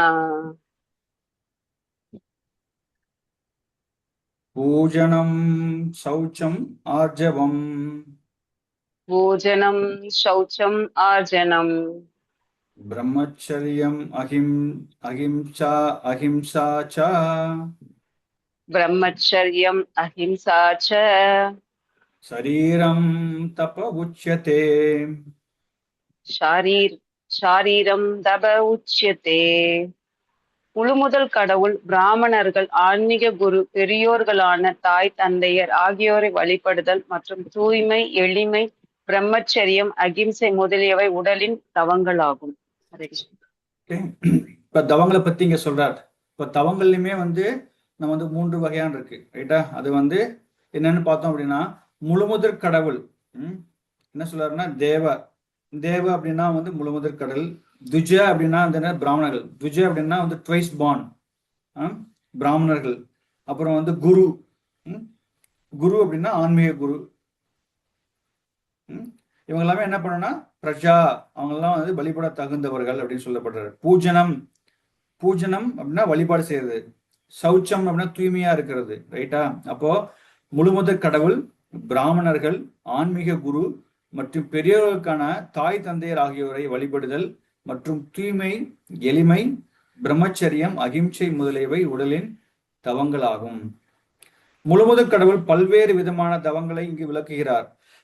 முதலில் அவர் உடலால் பயிற்சி செய்யப்படும் தவங்களை விளக்குகிறார். கடவுள் அல்லது தேவர்கள், தகுதியுடைய பிராமணர்கள், ஆன்மீக குரு, தாய் தந்தையரை போன்ற பெரியவர்கள், வேத ஞானத்தில் சிறந்து விளங்கும் நபர்கள் ஆகியோருக்கு ஒருவன் மரியாதை செலுத்த வேண்டும் அல்லது மரியாதை செலுத்த கற்றுக்கொள்ள வேண்டும். இப்ப என்ன பண்ணணும், நம்ம இப்ப யாராவது ஒருத்தவங்க பாக்குறோம் அப்படின்னா, ஒரு முழுமுதற் பகவானுக்கு நம்ம டெம்பிளுக்கு போன உடனே நம்ம நமஸ்காரம் பண்றோம்.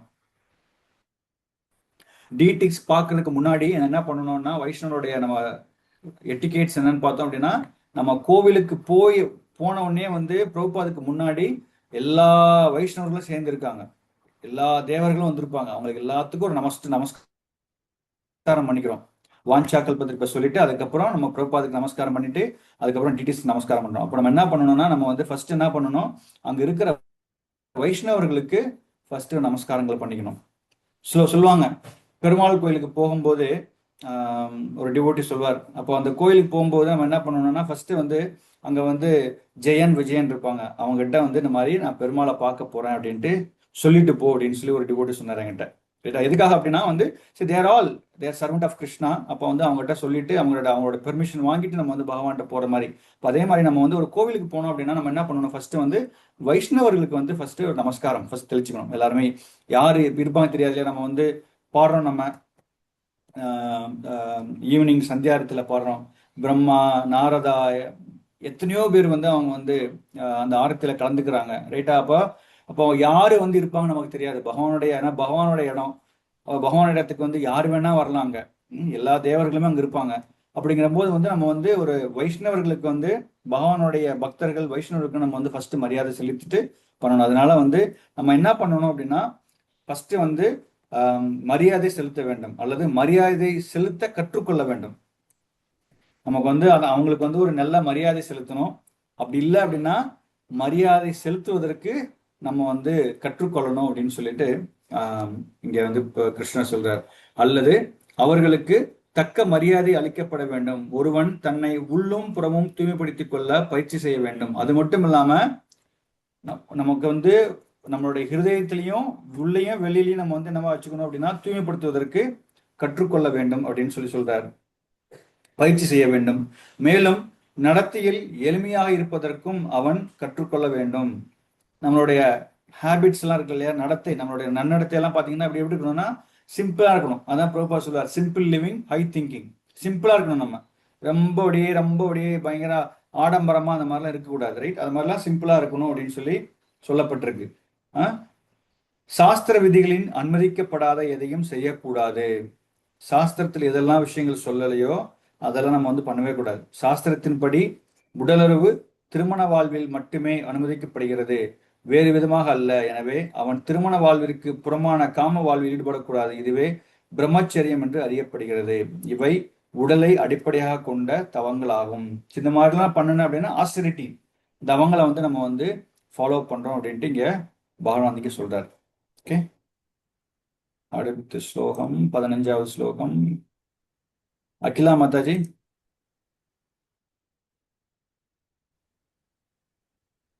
ஹரே கிருஷ்ணா பிரபு. சொல்றேன் பிரபு.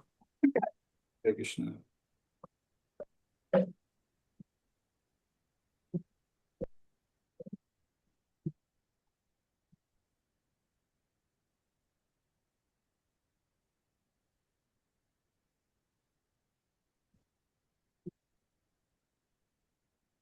பிரபுஜி நீங்க சொல்றீங்களா இல்ல நானே சொல்லவா பிரபுஜி? அந்த சொல்றேன், நீங்க சொல்லுங்க மாதாஜி. சொல்றேன். 15 தானே. அனுத்வேககரம் வாக்கியம் அனுத்வேகரம் வாக்கியம் சத்யம் பிரியஹிதம் சயத் சத்யம் பிரியஹிதம் சயத் ஸ்வாத்யாய யசனம் சைவ யசனம் சைவ வான்மயம் தப உச்சதே. வாங்மயம் தப உச்சதே. மொழிபெயர்ப்பு: உண்மையானதும் இனிமையானதும் நன்மை அளிப்பதுமான பேச்சு, பிறரது மனதை துன்புறுத்தாத பேச்சு, வேத இலக்கியங்களை முறையாக உச்சரித்தல் ஆகியவை வாக்கின் தவங்களாகும். ஹரே கிருஷ்ணா. ஹரே கிருஷ்ணா. ஒரே நிமிஷம்.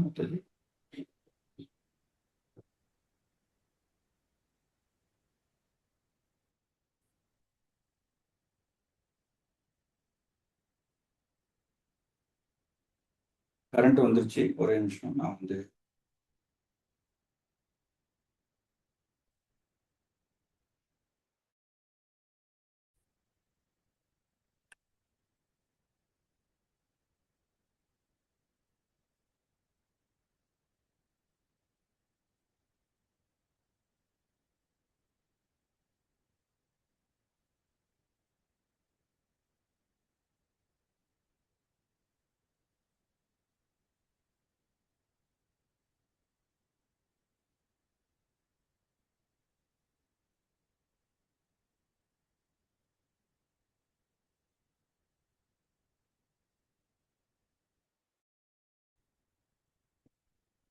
Recording in progress.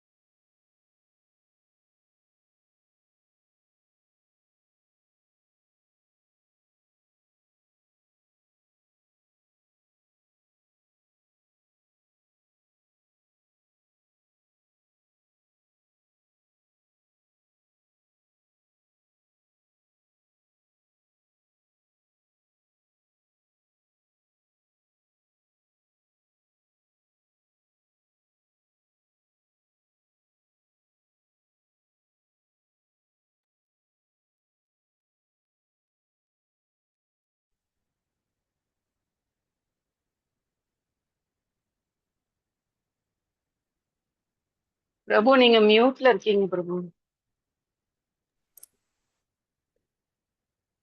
Sorry. So இந்த பதத்துல வந்து பகவான் வந்து என்ன சொல்றாருன்னு பார்த்தோம் அப்படின்னா 15வது ஸ்லோகத்துல உண்மையானதும் இனிமையானதும் நன்மை அளிப்பதுமான பேச்சு, பிறரது மனதை துன்புறுத்தாத பேச்சு, வேத இலக்கியங்களை முறையாக உச்சரித்தல் ஆகியவை வாக்கின் தவங்களாகும். முன்னாடி பார்த்தது வந்து உடலின் தவங்கள். உடல்ல வந்து எந்த மாதிரிலாம் இருக்கணும்னு சொல்லி பார்த்தோம். நம்ம உடலின் தவங்கள் வந்து என்ன பார்த்தோம் அப்படின்னா வந்து ஸோ நம்ம வந்து மரியாதை செலுத்தணும்னு பார்த்தோம். நம்ம இதுதான் பார்த்தோம் இல்லையா? மரியாதை, கடமையை வழிபாட்டு செய்வது, இதெல்லாம் பண்றது வந்து பார்த்தீங்க அப்படின்னா வந்து உடலால செய்யக்கூடிய தவங்கள் ஆகும். இப்போ இங்க என்ன சொல்றாரு அப்படின்னா, நம்மளுடைய பேச்சு எப்படி இருக்கணும் அப்படின்னா உண்மையானதும் நம்ம வந்து உண்மையத்தான் பேசணும். எப்பவுமே பேச்சு எப்படி இருக்கணும் அப்படின்னா உண்மையா இருக்கும். ரைட்டா? சத்தியமா பேசணும். இனிமையானதும். இனிமையா பேசணும். நன்மை அளிப்பதும் பேச்சு, பிறகு மனதை துன்புறுத்தாத பேச்சு. யாரையுமே வந்து நம்ம வந்து துன்புறுத்தவே கூடாது. வந்து ஒருத்தங்களோட பேச்சுல கூட நம்ம சொல்லுவோம் இல்லையா, வந்து நம்ம வந்து ஜீவஹிம்சை, நமக்கு பேச்சில மனசாலையோ இல்ல வந்து நம்ம வந்து பேச்சினாலேயோ வந்து யாருமே நம்ம கஷ்டப்படுத்தக்கூடாது. துன்புறுத்தாத பேச்சு, வேத இலக்கியங்களை முறையாக உச்சரித்தல் ஆகியவற்றை வாக்கின் தவங்களாகும். அப்போ நம்மளோட நம்ம நாக்கோடைய தவங்கள், நம்ம ஆசிரியர் என்ன அப்படின்னா, நமக்கு சாஸ்திரங்களை பார்த்துருக்கோம். நம்ம வாச்சோ வேகம் மனசு குரோதோ வேகம். வாச்சோ வேகம், வாயை வந்து கண்ட்ரோல் பண்ணணும். ரைட்டா? அது எப்படி கண்ட்ரோல் பண்ணணும் அப்படின்னா, நம்ம வந்து இந்த மாதிரி வந்து உண்மையா இருந்தோம் அப்படின்னா நம்ம வந்து யார்ட்டையும் போய் சொல்ல மாட்டோம். உண்மையா இல்லாம இருக்கும்போது நமக்கு வந்து பொய் சொல்லணும்னு தோணும். பிளஸ் நம்ம வந்து இனிமையா பேசணும். சாஃப்டா, ஒருத்தங்களுக்கு வந்து மனசு வந்து இனிமையா இருக்கணும். மற்றவங்களை கஷ்டப்படுத்தி பேசுறதெல்லாம் பார்த்தோம் அப்படின்னா நம்ம வந்து அதெல்லாம் வந்து அப்படியே தெரிஞ்சுக்கலாம் அவங்க வந்து ரஜோ குணத்தில் இருக்காங்க இல்ல தமோ குணத்தில் இருக்காங்க அப்படின்னு சொல்லிட்டு. ரைட்டா? ஸோ அந்த மாதிரி இருக்கக்கூடாது. ரைட்டா? ஸோ அது மட்டும் இல்லாம நன்மை அளிப்பதுமான பேச்சு, பிறகு மனதை துன்புறுத்தாத பேச்சு, வேத இலக்கியங்களின் முறையாக உச்சரித்தல் ஆகியவை வாக்கின் தவங்களாகும். அப்போ மற்றவர்கள் மனம் கிளர்ச்சி அடையும்படி ஒருவன் பேசக்கூடாது. ஒரு ஆசிரியர் தனது மாணாக்கர்களுக்கு அறிவுரை வழங்கும் போது உண்மையை பேசலாம் என்பதில் சந்தேகமில்லை. இருப்பினும் அத்தகைய ஆசிரியர் தனது மாணவர்கள் அல்லாத பிறரிடம் பேசும்போது அவர்களது மனதை துன்புறுத்தும்படி பேசக்கூடாது. இதுவே பேசுவதை பொறுத்த தவமாகும். ஸோ மற்றவங்கிட்ட நம்ம பேசணும் அப்படின்னா நம்ம வந்து எந்த மாதிரி பேசுறோம்னு பார்க்கணும் நம்ம. ரைட்டா? அவங்களோட மனசை வந்து நம்ம கஷ்டப்படுத்தவே கூடாது. இது மட்டுமின்றி அபத்தமான பேசக்கூடாது. ஸோ இது மட்டும் இல்லாமல் என்ன பண்ணணும்னா வந்து நம்ம வந்து அபத்தமா பேசணும்னு வச்சுங்களேன், அது வந்து எப்படி நல்லா இருக்குமா? பொய் சொல்லி பேசணும் நல்லா இருக்குமா? இப்போ அதெல்லாம் பார்த்தீங்க அப்படின்னா, இப்போ இங்கே வந்து நம்ம உண்மையா பேசுறது, மற்றவங்களை மகிழ்ச்சி மாதிரி பேசுறது இல்லாமல் சத்துவ குணத்துல வரும். ரைட்டா? அதே இது வந்து நான் வந்து அதிகாரப்படுத்துவது இல்லாட்டி வந்து நம்மளுடைய சுயநலத்துக்காக நம்ம பேசணும் அப்படின்னா நம்ம வந்து அதாவது நானே வந்து சொல்லுவோம் இல்லையா, செல்ஃப் டப்பா. ரைட்?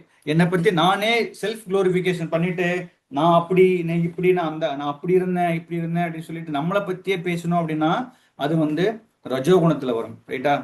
அதனால இங்க என்ன சொல்றாரு அப்படின்னா, ஃபர்தரா வந்து அபத்தமாக பேசக்கூடாது.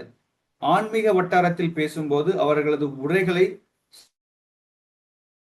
சாஸ்திரங்களால் ஆதரிக்கப்பட்டவையாக இருக்க வேண்டும். தான் கூறுவது உறுதிப்படுத்துவது அவன் உடனடியாக சாஸ்திரங்களிலிருந்து மேற்கோள் காட்ட வேண்டும். இப்ப நம்ம வந்து பிரபுபாத புக்ஸ்ல பார்த்தோம் அப்படின்னா, பிரபுபாத வந்து ஒரு சில நமக்கு வந்து லெட்டர்ஸ் எல்லாம் கொடுத்துட்டு அது சொல்லியிருப்பாரு, இந்த மாதிரி வந்து இந்த உபநிஷத்துல சொல்லப்பட்டிருக்கு, கடோ உபநிஷத்து சொல்லப்பட்டிருக்கு, இல்லாட்டி ஸ்ரீமத் பாகவதத்துல சொல்லப்பட்டிருக்கு, இல்ல பகவத்கீதையில இந்த அத்தியாயத்துல என்ன ஸ்லோகத்தை சொல்லப்பட்டிருக்குன்னு சொல்லிட்டு மேற்கோள் காட்டி நமக்கு வந்து பிரபுபா சொல்லியிருப்பார். அதே மாதிரி நம்மளுடைய வைஷ்ணவர்கள் எல்லாருமே வந்து நம்ம கிளாஸ் கொடுத்தாங்க அப்படின்னா அவங்க என்ன சொல்லுவாங்கன்னா, இந்த ஸ்லோகம் வந்து இந்த மாதிரி வந்து பிரம்மசந்திர சொல்லப்பட்டிருக்கு, நெக்டர் ஆஃப் டிவோஷன் சொல்லப்பட்டிருக்கு, இல்ல நெக்டர் ஆஃப் இன்செக்ஷன் சொல்லப்பட்டிருக்கு, பாகவத் சொல்லப்பட்டிருக்குன்னு சொல்லி எப்பவுமே நம்ம சாஸ்திரங்க மேற்கோள் காட்டி தான் நமக்கு வந்து கிளாஸ் கொடுப்பாங்க. ரைட்?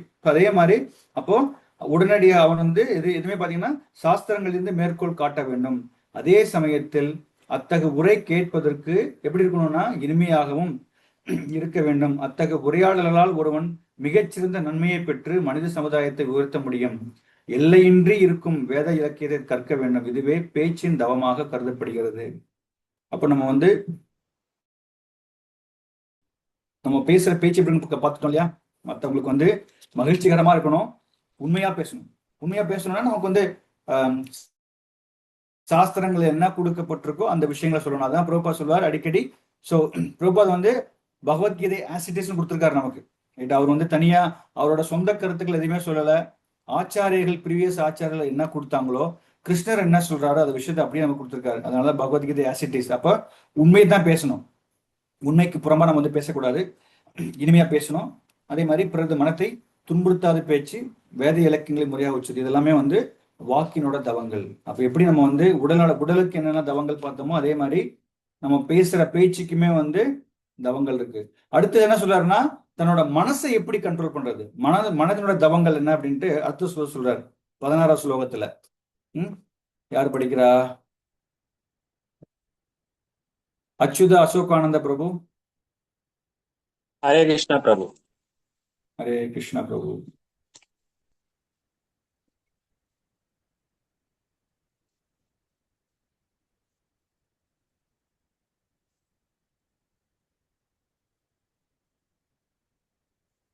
16 ஸ்லோகம்.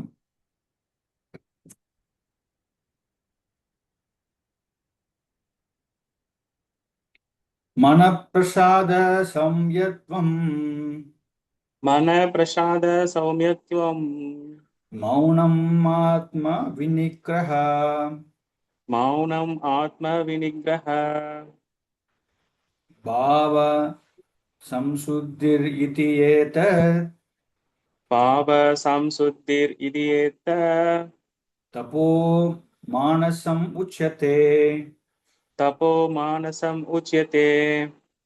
மொழிபெயர்ப்பு: திருப்தி, எளிமை, மௌனம், சுய கட்டுப்பாடு, தனது இருப்பின் தூய்மை ஆகியவை மனதின் தவங்களாகும். ஹரே கிருஷ்ணா. ஸோ இங்க வந்து அடுத்து என்ன சொல்றேன்னா, மைண்டை எப்படி கண்ட்ரோல் பண்றது, ரைட்? மனசுனால எப்படி வந்து நம்ம வந்து தவங்கள் எப்படி அந்த மாதிரிலாம் பண்றதுன்னு பார்க்கணும், ரைட்டா? இப்போ நம்ம உடலால நம்ம தவங்கள் மேற்கொள்றோம் இல்லையா? எப்படி நம்ம வந்து ஏகாதசி விரதங்கள் இருக்கும் நம்ம. ஸோ இதெல்லாம் வந்து உடலால பண்றோம், ரைட்டா? அதுக்கப்புறம் வந்து பாத்தீங்கன்னா நம்ம வந்து பேசினால வந்து நம்ம வந்து என்ன பண்றோம், எப்படி கண்ட்ரோல் பண்றோம், நம்ம வந்து நல்ல பிரசாதம் சாப்பிட்றோம், தேவையில்லாத விஷயங்கள் பேசுறது கிடையாது, பகவானை பத்தி பேசுறதுனால நமக்கு அதெல்லாம் நம்ம கண்ட்ரோல் பண்றோம். அதே மாதிரி மனத்துல இருக்க பார்த்தோம் அப்படின்னா திருப்தி, எளிமை, மௌனம், சுய கட்டுப்பாடு, தனது இருப்பின் தூய்மை ஆகியவை மனதின் தவங்களாகும். அப்போ நம்ம வந்து சத்துவ குணத்துல இருக்கணும் அப்படின்னா இங்க பார்த்தோம் அப்படின்னா திருப்தியற்றது, திருப்தியா இருக்கிறது, எதுனாலும் சரி நான் ஹாப்பியா இருக்கேன்ப்பா, ரைட்டா? எனக்கு பகவான் வந்து நல்லபடியா வச்சிருக்காரு அப்படின்ற ஒரு போதும் என்ன மருந்தே, ரைட்? போதும் எனக்குப்பா, நல்லா இருக்கேன்ப்பா அப்படிங்கிற போதும் என்ற மனப்பான்மை திருப்தியோட இருக்கிறதா வந்து நமக்கு வந்து அது வந்து சத்துவ குணத்துல இருக்கிற மனசு வந்து சத்துவ குணத்துல இருக்குன்னு புரிஞ்சுக்கலாம். இல்ல அப்படின்னா இதே வந்து ரஜோகுணம் அப்படின்னா வந்து நம்ம வந்து எனக்கு அவனுக்கு அது இருக்கு எனக்கு இது இல்லையே அப்படின்ற ஒரு ஏக்கத்திலேயே நம்ம வந்து நம்ம இதாயிடும், ரைட்டா? அதனால திருப்தி இல்லாம வாழ்க்கை, இல்லாட்டி ஏக்கத்தோட இருக்கிறது எல்லாமே வந்து ரஜோகுணத்துல வரும். இல்லாட்டி தமோ குணத்துல பாத்தீங்கன்னா மயக்கத்துல இருக்கிறது. அப்போ இங்க என்ன சொல்றாருன்னா, மனதின் தவம் என்றால் அதனை புலனுகர்ச்சியிலிருந்து விடுவிப்பதாகும். நம்மளுடைய சென்ஸ் கிராட்டிபிகேஷன் இதெல்லாம் இருக்கோ அதுல இருந்து நம்ம வந்து விடுதலை பெறணும். பிறருக்கு நன்மை செய்வதை பற்றி எப்பொழுதும் எண்ணும்படியாக மனம் பயிற்சி செய்யப்பட வேண்டும். மனசு என்ன பண்ணணும் அப்படின்னா, மற்றவங்களுக்கு ஏதாவது நம்ம பண்ணணும் அப்படின்னு சொல்லிட்டே இருக்கும். ஸோ எப்படி இப்போ நம்மளோட குருமராஜ் பார்த்தோம் அப்படின்னா, இப்போ யூஎஸ்ல இருக்கார். அவர் வந்து உடல்நிலை சரியில்லாமல் இருந்தா கூட மற்றவங்களுக்கு நான் பிரச்சாரம் பண்ணணும்ட்டே வந்து நிறைய அவர் வந்து மனசுல ஓடிட்டே இருக்கு. அது மட்டும் இல்லாம சொல்றார், நான் வந்து எனக்கு உடம்பு தான் வந்து நான் வந்து வெளிப்புறம் தான் நான் கஷ்டப்பட்ட உடனே உள்புறம் வந்து ஹாப்பியா இருக்கேன் அப்படின்னு சொல்றாரு, சான் பண்ணிட்டு இருக்காரு. ஸோ குருமராஜோட மூடு பார்த்தோம் அப்படின்னா வந்து மற்றவங்களுக்கு எப்பவுமே பிரச்சாரம் பண்ணணும் அப்படின்னு சொல்லிட்டு இருப்பாரு. அதே மாதிரி இங்க என்ன சொல்றாரு அப்படின்னா, பிறருக்கு நன்மை செய்வதை பற்றி எப்பொழுதும் எண்ணும்படியாக மனம் பயிற்சி செய்யப்பட வேண்டும். எப்பவுமே வந்து அதனாலதான் வந்து சாஸ்திரங்கள் சொல்லப்பட்டிருக்கு இல்லையா, வைஷ்ணவன் என்ன பண்ணணும் அப்படின்னா, பரதுக்க துக்கி, மற்றவங்களோட கஷ்டத்தை தான் கஷ்டமா பார்த்து அவங்களுக்கு ஏதாவது நல்லது பண்ணணும்னு நினைச்சிட்டே இருக்கணும். அப்ப அதுக்கு வந்து பயிற்சிகள் செய்யணும் அப்படின்னு சொல்லி இங்க வந்து கிருஷ்ணன் சொல்றார். மனதிற்கான மிகச்சிறந்த பயிற்சி அதன் எண்ணங்களை மௌனமாக வைப்பதாகும். ஒருவன் கிருஷ்ண உணவிலிருந்து பிறளாமல் இருக்க வேண்டும், புலனுகர்ச்சியை எப்பொழுதும் தவிர்க்க வேண்டும். தனது இருப்பை தூய்மைப்படுத்துதல் என்றால் கிருஷ்ண உணர்வனாவது என்று பொருள். மனதை புலன்ப எண்ணங்களிலிருந்து விலக்குவதால் மட்டுமே அதனை திருப்திப்படுத்த முடியும். அப்ப நம்ம என்ன பண்ணணும்னா, எப்பவுமே வந்து கிருஷ்ணா கான்சியஸ்லயே இருந்தோம் அப்படின்னா நமக்கு மைண்ட் வந்து எங்கேயுமே போகாம இருக்கும், ரைட்? அதனால வந்து மட்டுமே அதனை திருப்திப்படுத்த முடியும். நாம் எந்த அளவிற்கு புலன்பத்தை பற்றி நினைக்கின்றோமோ அந்த அளவில் மனம் அதிருப்தி அடைகிறது. தற்காலத்தில் புலனுகர்ச்சிக்கான பல்வேறு வழிகள் நாம் நமது மனதை தேவையின்றி ஈடுபடுகின்றோம். எனவே மனம் திருப்தி அடைவதற்கான வாய்ப்பு ஏதும் இல்லை.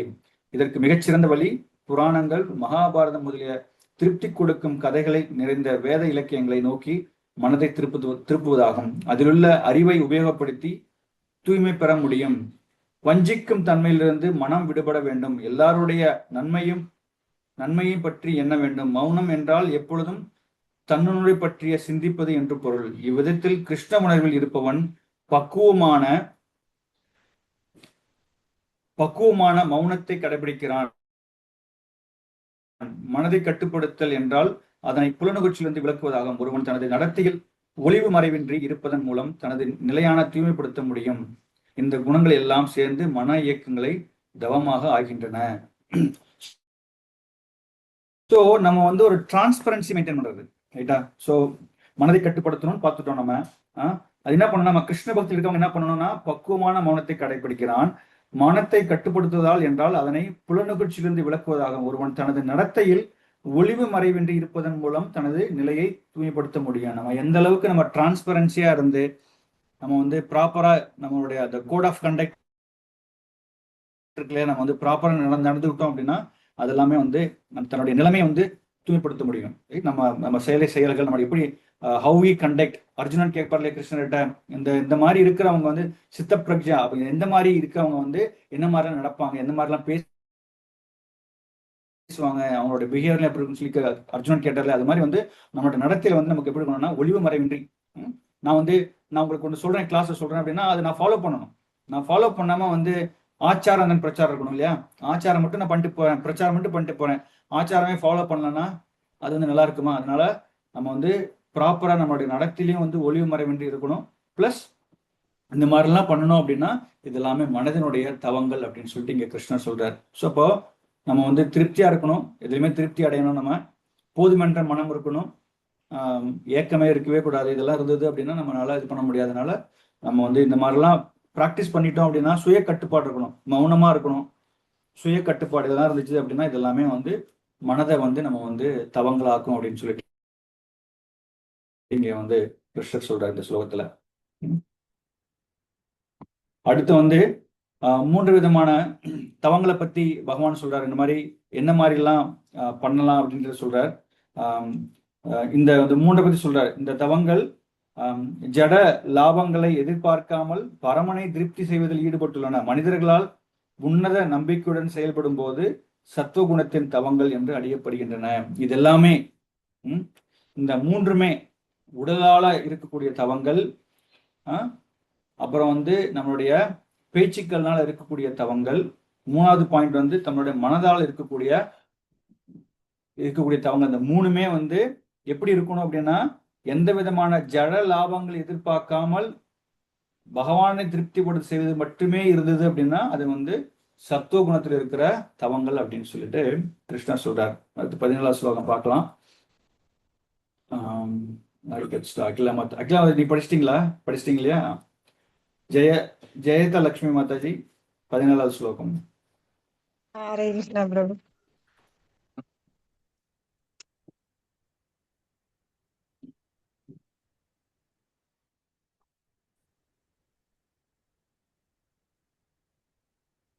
ஸ்ரத்தையா பரயா தப்தம் ஸ்ரத்தையா பரயா தப்தம் தபஸ்தத்ரிவிதம் நரை தபஸ்தத்ரிவிதம் நரை அபலாங்காஸ்ரீபிர்யுக்தை அவலாகாங்க்ஷிபிர்யுக்தை சாத்விகம் பரிச்சாயதே சாத்விகம் பரிச்சாயதே.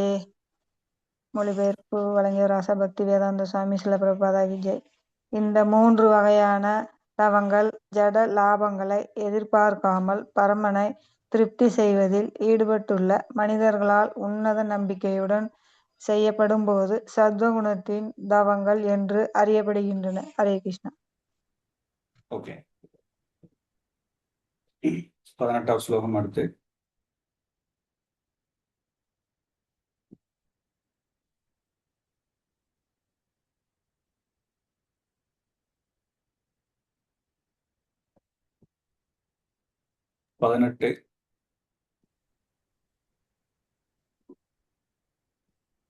புவனேஸ்வரி மாதாஜி.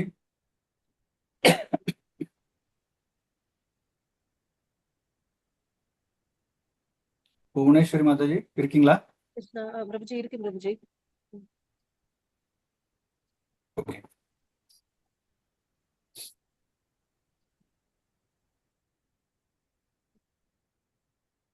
சத்காரமான பூஜார்த்தம் சத்காரமான பூஜார்த்தம் தபோதம்பேன சைவயத் தபோதம்பேன சைவயத் கிரியதே தத்யிக புரோக்தம் ஏதே தத் இக புரோக்தம் ராஜசம் ராஜசம்சலம் அத்ருவம். ராஜசம் சலம் அத்ருவம். மொழிபெயர்ப்பு. மானம், மரியாதை மற்றும் வழிபாட்டை பெறுவதற்காக தற்பெருமையுடன் செய்யப்படும் தவங்கள் ரஜகுணத்தில் இருப்பவையாக கூறப்படுகின்றன. இவை சஞ்சலமானதும் தற்காலிகமானதும் ஆகும். சோ இந்த மாதிரி மானம், மரியாதை மற்றும் வழிபாட்டை பெறுவதற்காக தற்பெருமையுடன் செயல்படும் தவங்கள் ரஜோகுணத்தில் இருப்பவையாக கூறப்படுகின்றன.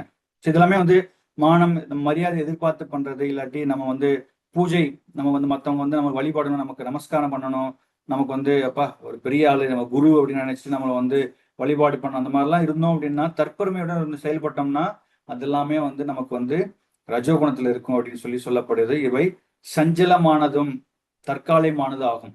ரைட்டா? சில சமயங்களில் மக்களை கவர்ந்து அவரிடமிருந்து மதிப்பு, மரியாதை மற்றும் வழிபாட்டை பெறுவதற்காக தவங்களும் சிரமங்களும் மேற்கொள்ளப்படுகின்றன.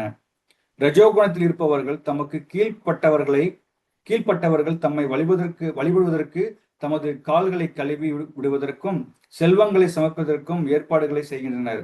தவங்களை செய்வதால் உண்டாகும் இத்தகு செயற்கையான ஏற்பாடுகள் ரஜோகுணத்தில் இருப்பதாக கருதப்படுகின்றன. இதன் விளைவுகள் தற்காலிகமானவை. சில காலத்திற்கு வேண்டுமானால் இவை தொடரலாம், ஆனால் நிரந்தரமாக அல்ல. சோ நம்ம வந்து இந்த மாதிரி ஒரு நம்மளே வந்து நம்ம வந்து இந்த மாதிரிலாம் பண்ணி நமக்கு வந்து ஒரு நேம், ஃபேம், குளோரிஃபிகேஷன்லாம் வரணும் அப்படிங்கிறதுக்காக என்ன பண்றோம் அப்படின்னா, நம்ம வந்து மற்றவங்களை வந்து நமக்கு கீழே இருக்கவங்களை வந்து நமஸ்காரம் பண்ண வைக்கிறது, இல்லை வந்து பிரபு உங்களை மாதிரி வருமா, அந்த மாதிரிலாம் நம்ம வந்து ஒரு என்ன சொல்றது, ஒரு இயற்கை இல்லாம ஒரு செயற்கையா பண்ணிட்டு இருந்தோம் அப்படின்னா அது எல்லாமே வந்து தற்காலிகமானது. மேபி இருக்கலாம், அது கண்டினியூ ஆகும், பட் ஆனால் அது தற்காலிகம் தான், அது வந்து நிரந்தரம் இல்லை அப்படின்னு சொல்றாரு.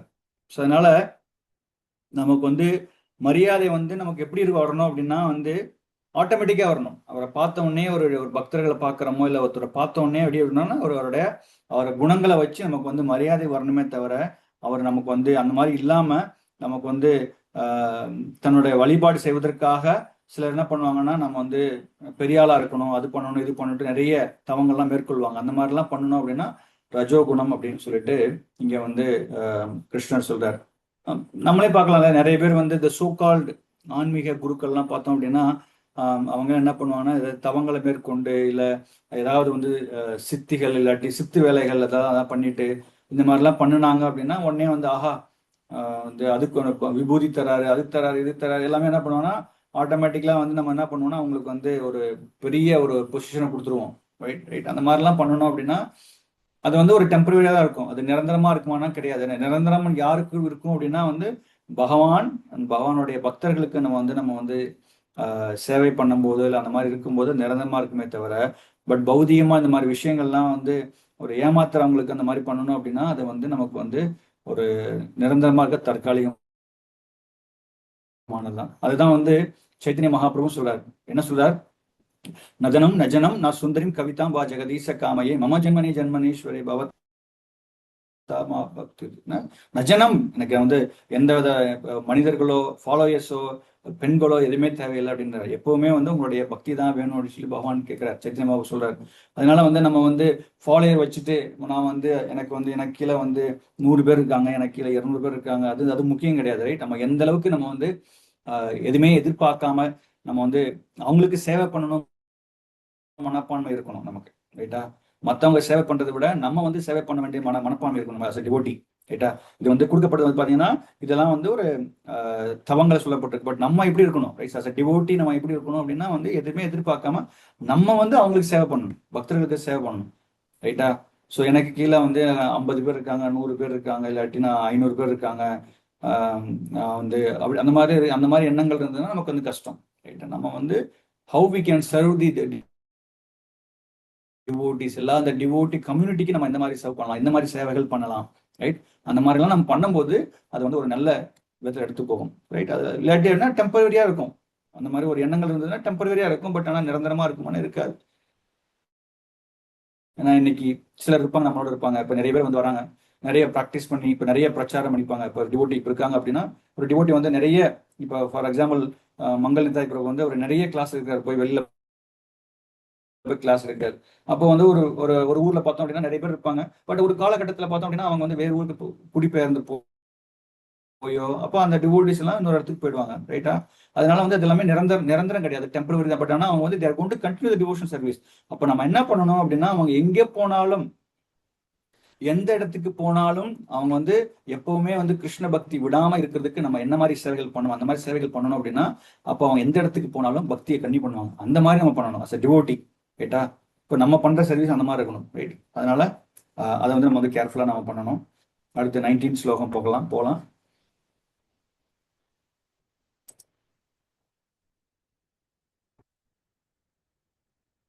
விஜயகுமார் பிரபு இருக்கீங்களா? எஸ் பிரபு. ஓகே, 2 பேருமே இருக்கீங்களா?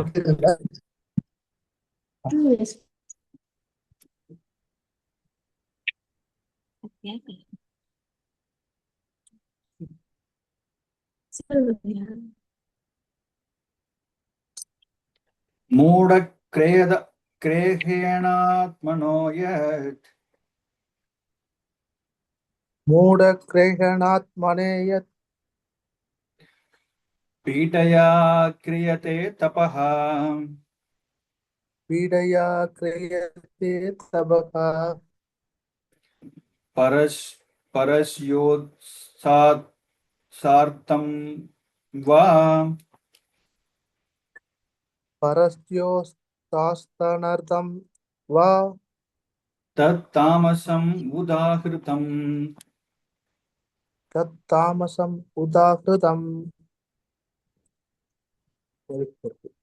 பிறரை அழிப்பதற்காகவோ துன்புறுத்துவதற்காகவோ அல்லது தன்னையே வருந்தி கொண்டு முட்டாள்தனமான முறையில் செய்யப்படும் தவங்கள் தமோ குணத்தில் இருப்பவையாக கருதப்படுகின்றன. ஹரே கிருஷ்ணா பிரபு. சோ பிறரை அழிப்பதற்காகவோ, ரைட்டா, துன்புறுத்துவதற்காகவோ அல்லது தன்னை வருத்தி கொண்டு முட்டாள்தனமான முறையில் செய்யப்படும் தவங்கள் தமோ குணத்தில் இருப்பவையாக கருதப்படுகின்றன. ரைட்? இங்க பிரபுபா சொல்றார், ஹிரண்யகசிபை போன்ற அசுரர்கள் முட்டாள்தனமான தவங்களுக்கு உதாரணமாக விளங்குகின்றனர். அவங்க என்ன பண்ணார்?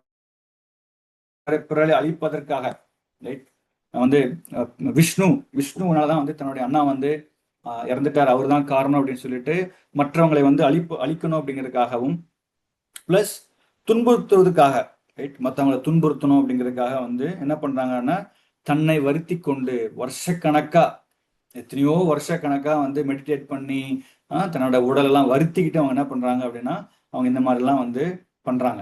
ரைட்டா? ஸோ அதெல்லாமே வந்து பகவான் வந்து என்ன சொல்றாரு அப்படின்னா, இதெல்லாம் தமோ குணத்துல இருக்கும் அப்படின்னு சொல்லி சொல்றாரு. ரைட்டா? ஹிரண்யகசிபு போன்ற அசுரர்கள் முட்டாள்தனமான தவங்களுக்கு உதாரணமாக விளங்கினர். அவன் கடுமையான தவத்தினை மேற்கொண்டு அமரத்துவத்தை பெற்று தேவர்களை கொல்ல விரும்பினான். இத்தகு விஷயங்களுக்காக அவன் பிரம்மாவை வழிபட்டான். ஆனால் இறுதியில் பரமபுருஷ பகவானால் கொல்லப்பட்டான். அசாத்தியமான ஒன்றிற்காக தவங்களை புரிவது நிச்சயமாக தமோ குணத்தை சார்ந்ததாகும். அப்போ வந்து இப்போ இந்த மாதிரிலாம் நம்ம வந்து தவங்களை மேற்கொள்றோம் அப்படின்னா, தேவர்களை அழிக்கணும், இந்த மாதிரிலாம் பண்ணிட்டு இருந்தோம் அப்படின்னா, அது எல்லாமே வந்து மற்றவங்களை அழிக்கணும் அப்படின்னா இதெல்லாமே வந்து ஃபூலிஷ்னஸ் பிரபுபா சொல்றாரு. ஸோ இந்த மாதிரி பண்ணணும் அப்படின்னா அது வந்து முட்டாள்தனமான நம்ம வந்து விஷயங்களை பண்றோம் அப்படின்னு சொல்லி சொல்றாரு. அதனால வந்து ஃபைனலா பார்த்தோம் அப்படின்னா, என்னதான் நம்ம வந்து என்னதான் தவங்களை மேற்கொண்டாலும் அது வந்து பகவான் வந்து என்ன பண்ணிடுவாருன்னா மாத்திடுவார். ரைட்? பகவானுக்கு அகென்ஸ்டா நம்ம வந்து பக்தர்களுக்கு அகென்ஸ்டா இருந்தது அப்படின்னா நம்ம வந்து அது கண்டிப்பா வந்து இது பகவான் மாத்திடுவார். ஸோ அதனால வந்து இந்த மாதிரிலாம் வந்து நம்ம வந்து தவங்களை பண்ணணுமா அப்படின்னா பண்ணக்கூடாது. ரைட்டா? ஸோ அதனால வந்து தவங்கள் எப்படி இருக்கணும் அப்படின்னா பார்த்தோம், நம்ம உடலால இருக்கக்கூடிய தவங்கள், அதை பார்த்தோம். நம்ம உடலால என்ன பண்ணணும் அப்படின்னா வந்து பகவானுக்கும் பிராமணர்கள், ஆன்மீக குரு, பெரியோர்களுக்கு வந்து எப்பவுமே வந்து நம்ம அவங்களை வழிபடணும். மற்றும் நம்மளோட பேச்சு எப்படி இருக்கணும் அப்படின்னா தூய்மையா இருக்கணும்.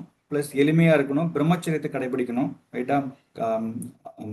நமக்கு வந்து கல்யாணத்துக்கு மீறி தொடர்புகள் இல்லாம இருக்கணும். அகிம்சை முதலியவற்றை, உடலின் தவங்கள், இதெல்லாமே வந்து ஆஸ்டெரிட்டி ஃபாலோ பண்றது. ரைட்? இதெல்லாமே தவங்கள், உடலோட ஏற்படக்கூடிய தவங்கள் பார்த்தோம். அதுக்கப்புறம் வந்து நம்மளுடைய பேச்சினால இந்த மாதிரி தவங்கள்லாம் மேற்கொள்ளணும்னு பார்த்தோம்.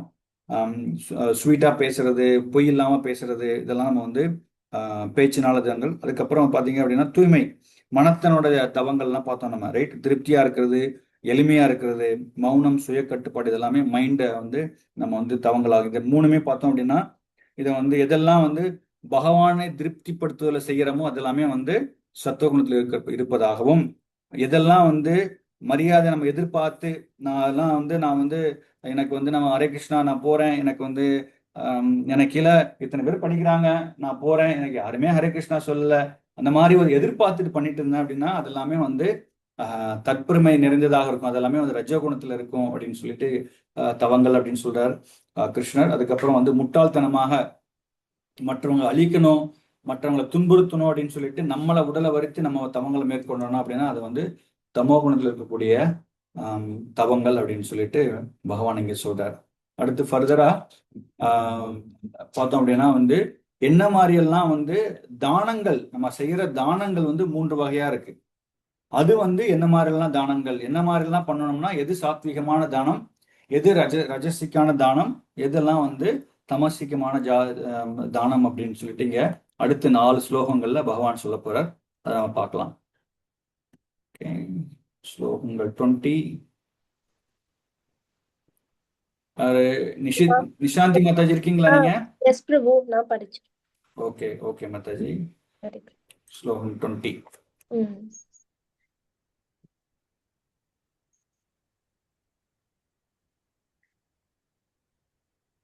தாதத்வ்யம் இதி யத் தானம் தாதத்வ்யம் இதி யத் ஞானம் தீயதே அனுபகாரிணே தீயதே அனுபகாரிணே தேசே காலே ச பாத்ரே ச தேசே காலே ச பாத்ரே ச தத்தாமம் சாத்விகம் ஸ்மிருதம் தத்தானம் சாத்விகம் ஸ்மிருதானம் ஸ்மிருதம் ஸ்மிருதம். மொழிபெயர்ப்பு: பலனை எதிர்பார்க்காமல் கடமையை நிறைவேற்றுவதற்காக தகுந்த நபருக்கு முறையான இடத்தில் முறையான காலத்தில் கொடுக்கப்படும் தானம் சத்வ குணத்தில் இருப்பதாக கருதப்படுகின்றது. ஹரே கிருஷ்ணா. சோ பார்த்தோம் அப்படின்னா இந்த ஸ்லோகத்துல என்ன சொல்றாரு அப்படின்னா, பலனை எதிர்பார்க்காமல், நான் எதுவுமே எதிர்பார்க்காம கடமையை நிறைவேற்றுவதற்காக தகுந்த நபருக்கு முறையான இடத்தில், தேச கால பாத்திரம் சொல்றோம் இல்லையா, அதாவது தகுந்த நபருக்கு முறையான இடத்தில் முறையான காலத்தில் கொடுக்கப்படும் தானம். சும்மா நம்மகிட்ட இருக்கும் அப்படின்ட்டு கொடுத்துடக்கூடாது. ரைட்? அவங்களுக்கு எப்ப தேவையோ, ஒருத்தங்களுக்கு தேவைப்படும் போது அந்த விஷயங்களை கொடுக்கும்போது அதெல்லாமே வந்து சத்துவகுணத்தில் இருப்பதாக கருதப்படுகிறதுன்னு சொல்லி இங்க கிருஷ்ணர் சொல்றார். ஆன்மீக செயல்களில் ஈடுபட்டிருக்கும் நபருக்கு கொடுக்கப்படும் தானம் வேத இலக்கியங்களில் பரிந்துரைக்கப்பட்டுள்ளது. பாகுபாடின்றி தானங்கள் வழங்குவதற்கு எந்த பரிந்துரையும் இல்லை. ஆன்மீக பக்குவம் எப்பொழுது கருத்தில் கொள்ளப்படுகிறது. எனவே ஒரு புண்ணிய ஸ்தலத்தில் சூரிய அல்லது சந்திர கிரகங்கள் சமயத்தில் அல்லது மாதத்தின் இறுதியில் அல்லது தகுதி வாய்ந்த ஒரு பிராமணருக்கு அல்லது ஒரு வைஷ்ணவருக்கு, பக்தனுக்கு அல்லது கோயில்களில் தானம் என்பது வழங்கப்பட வேண்டும் என்று சிபாரிசு செய்யப்படுகிறது. அத்தகு தானங்கள் எந்த பலனையும் எதிர்பார்க்காமல் செய்யப்பட வேண்டும். என்ன பண்ணணும் அப்படின்னா, நம்ம வந்து ஒரு இங்க சொல்ற என்ன மாதிரி எல்லாம் எந்த மாதிரி டயத்துல நம்ம வந்து தானங்கள் பண்ணலாம் அப்படின்னு சொல்லிட்டு யாரெல்லாம் வந்து ஆன்மீகத்துல செயல்களில் ஈடுபட்டிருக்க நபருக்கு கொடுக்கப்படும் தானம் தான் வந்து சாஸ்திரங்கள்ல சொல்லப்பட்டிருக்கு. ரைட்டா?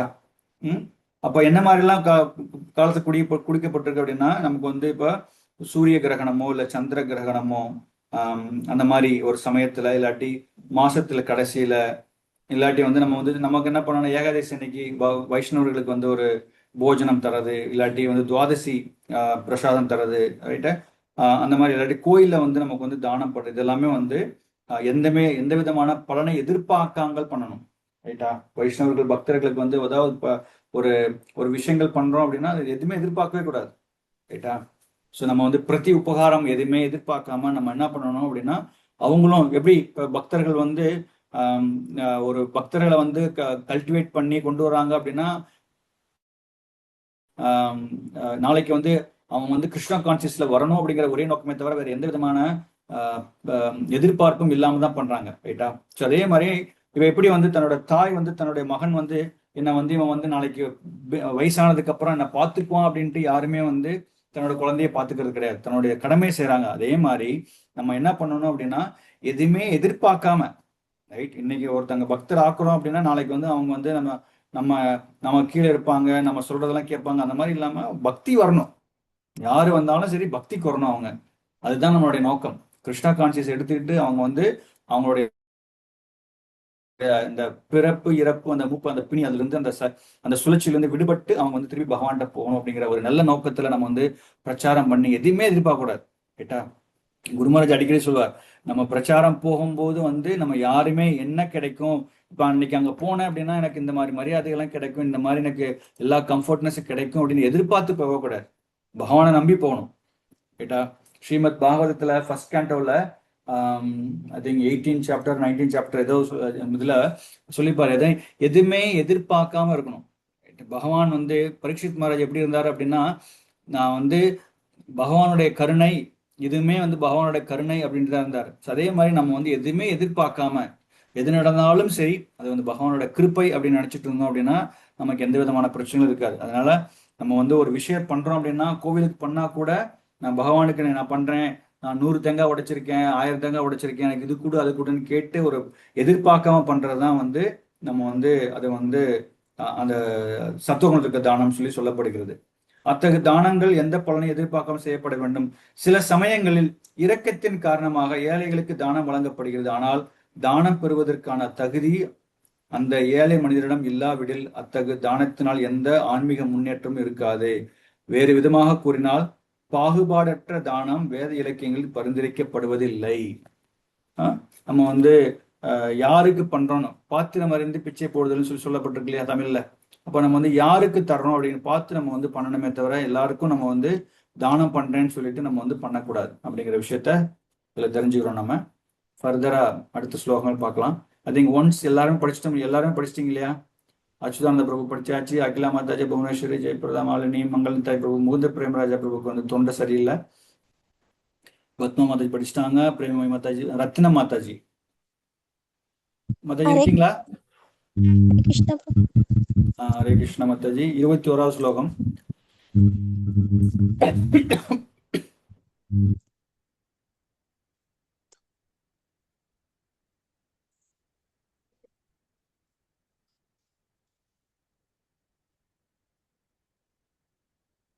यत्तु उपकारार्थं फलं उत्तिष्य वा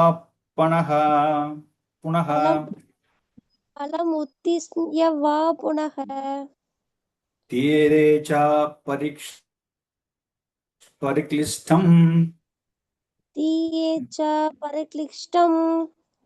तद्दानं राजसं स्मृतम्.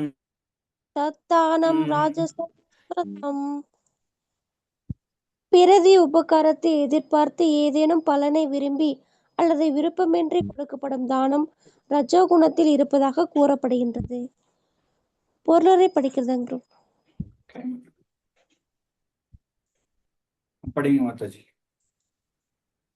பொருளுரை தானம் சில சமயங்களில் ஸ்வர்கலோகத்திற்கு ஏற்றம் பெறுவதற்காக வழங்கப்படுகின்றது.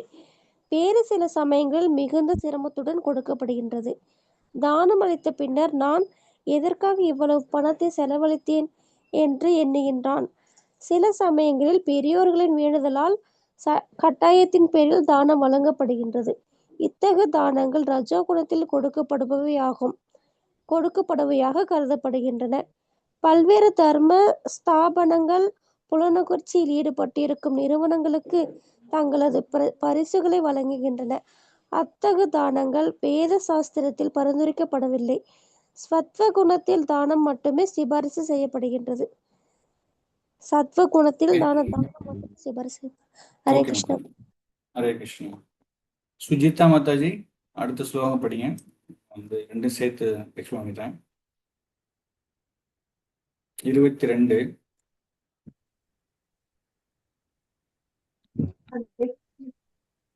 அதேச காலே யத்தானம்.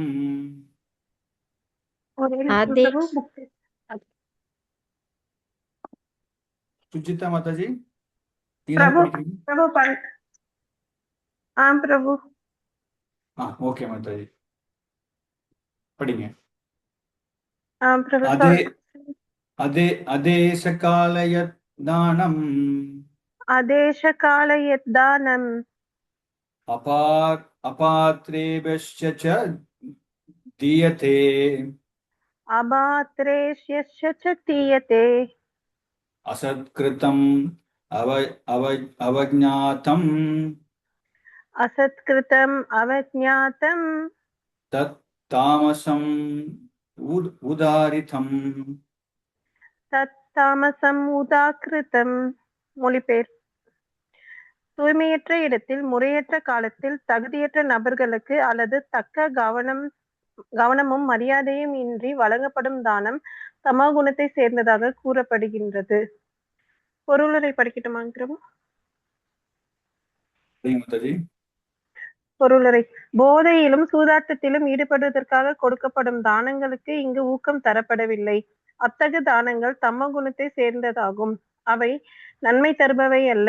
மாறாக பாவம் செய்யும் மக்கள் உற்சாகப்படுத்தப்படுகின்றனர். அதுபோல தகுந்த நபருக்கு வழங்கப்படும் தானம் மரியாதையின்றியும் கவனமின்றியும் கொடுக்கப்பட்டால் அத்தகு தானமும் தமோ குணத்தில் இருப்பதாகவே கூறப்படுகின்றது. ஹரே கிருஷ்ணா. ஹரே கிருஷ்ணா.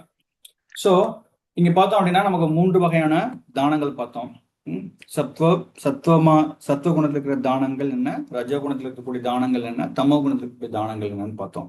இப்போ சத்துவ குணத்தில் இருக்கக்கூடிய தானங்கள் கிருஷ்ணர் என்ன சொல்றாரு அப்படின்னா, அப்போ வந்து யாரெல்லாம் வந்து ஆன்மீக பயிற்சி, யாரெல்லாம் வந்து ஸ்பிரிச்சுவலா ஆன்மீகத்துல முன்னேற்றம் அடைஞ்சு இருக்காங்களோ அவங்களுக்கு வந்து